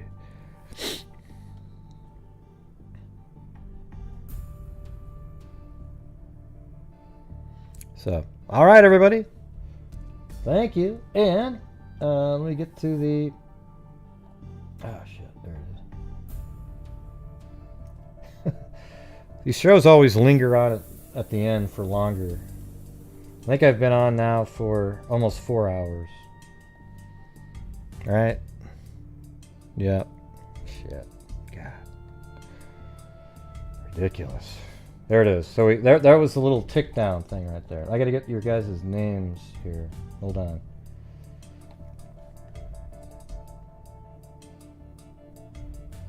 Yeah, you got to catch the replay. Hold on a second. I got to... Thank you to Swerves.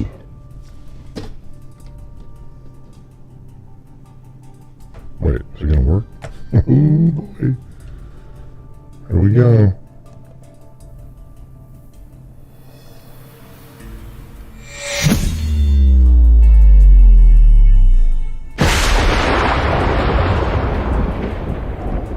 Lady.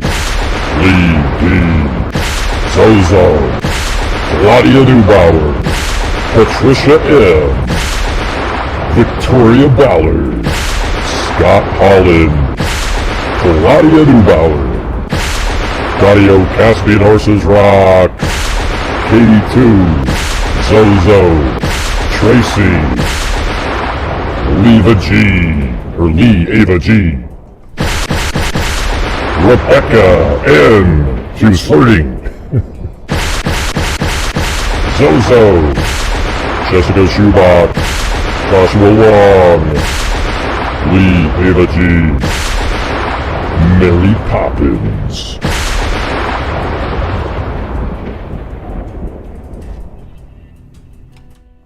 Yeah, awesome. Not sure what happened to my little stream deck here. It seems to have removed the images that I normally... Let me see if I open this up. What happens? Yeah, that's weird. Interesting. Yeah, that was pretty good. Anyways, thank you guys very much, and we'll see you guys tomorrow. See what's going on. I hope tomorrow is a peaceful day around the country. I'm a little bit nervous about it, to be honest. But I hope it's a peaceful day. All right, so let's all hope for the same thing. Yeah, and thank you guys very much for, like Sarita just said, for supporting the channel. You guys all know how much money we donate to charity, so that's why I'm constantly, like, hey everybody, we're raising funds tonight, because, when you have 300 people watching, literally if everybody just did like $1 or $2, it would work, but that doesn't happen. So I'm so thankful for the people that send in, the 5s, the 10s, the 20s, the 50s, and the, everything. So it makes a big difference. Last year we donated $22,000 to charity, and actually like 23, but 1,000 got moved into this year for DNA research. We're going to work with Colleen Fitzpatrick on funding some identifications. So hopefully that works out. All right, thank you guys very much, and make sure that you wash your hands, maintain your social distancing, and wear a mask. All right, and if you're not scared of the shots, whenever it's offered, take your first opportunity to get one. Okay, and then after you get the shot, stay in your house for like 2 weeks to make sure it's working a little bit, at least 50 to 70%, before you start venturing out. All right, everybody, thank you very much. And as I always say, until next time, be safe out there. And a 2 and a 3. Yeah, I've been doing this true crime thing for quite a while now. And during this whole time, I have not seen one person True crime? that Oh, is yeah. crime dissector, thug rejector. I'm a certified human lie detector. Gonna get ya on a stretcher if you try and play me like an old projector. Crime sector is my nectar. Professor Grader's gonna give another lecture. Thanks, Miss Angels. The freak connector, and I'm always Another Aussie. Fool deflector. Good night, Mike. And I'm meaner than a spectre with a vector on his mate. With all respect, Oh, good night, Mike. remember I've a tip to fucking check ya. I have no agenda, I'm no pretender, and I'll serve it to you straight without the blender. And in the end, I'm gonna send ya on a mission to reveal the true offender. All right, that was really cool. Yeah, so I'll just get right Yeah, back that to was it. great. All right, everybody, talk to you. Good night, Mike. Put some shrimp on the bobby. I got 89,000, Mike. That's me all your score. You guys suck. I'm better than you. Gee, Gray, you're so mean. Yeah, Gray, gee. You made John Boy cry. That's so mean of you.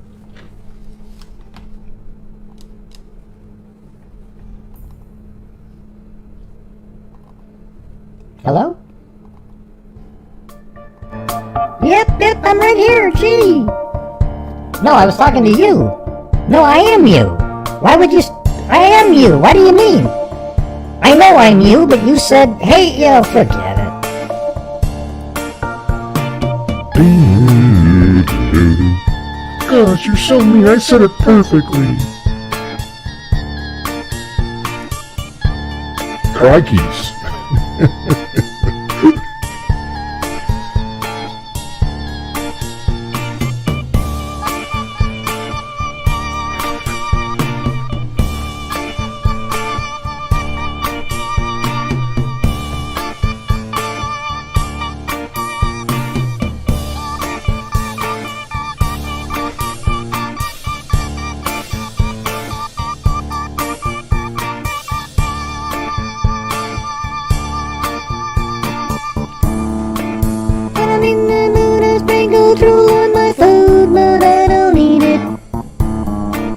What the hell is that?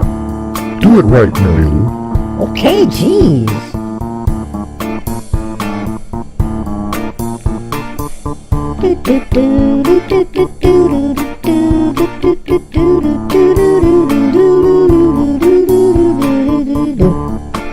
When I'm in the mood, I sprinkle troll on my food, but I don't eat it.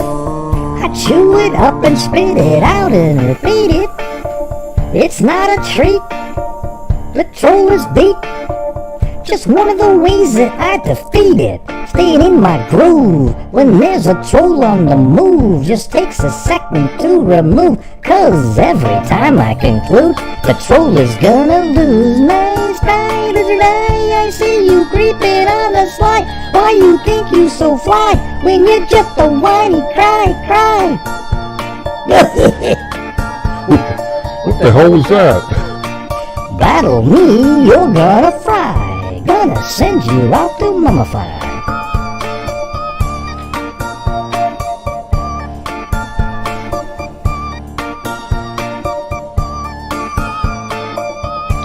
See you later, Deborah. Yeah, Deborah, see you later. Yeah. I mean, just one of you can say it, you know.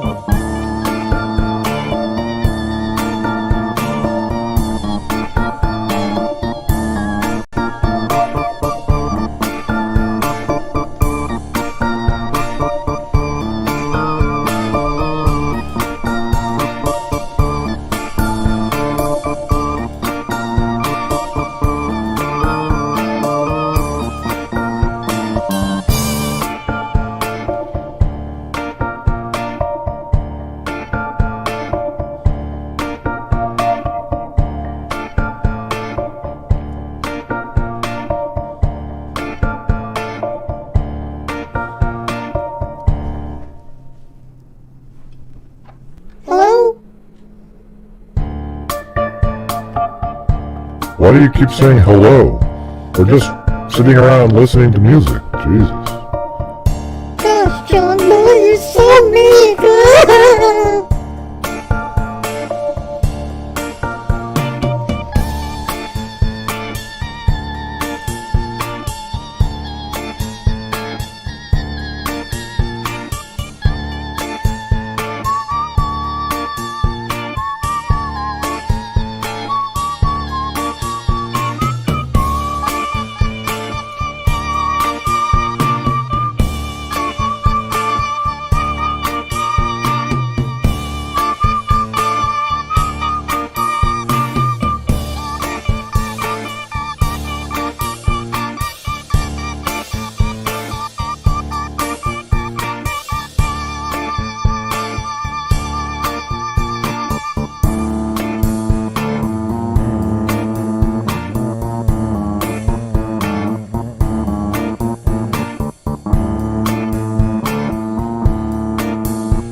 All right.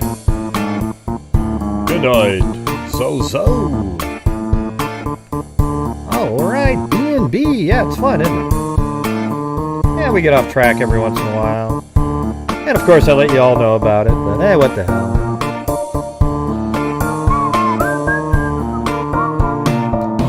Three blind mice. Yeah. Let me try it too. My name's Gray. Oh, forget it. I suck.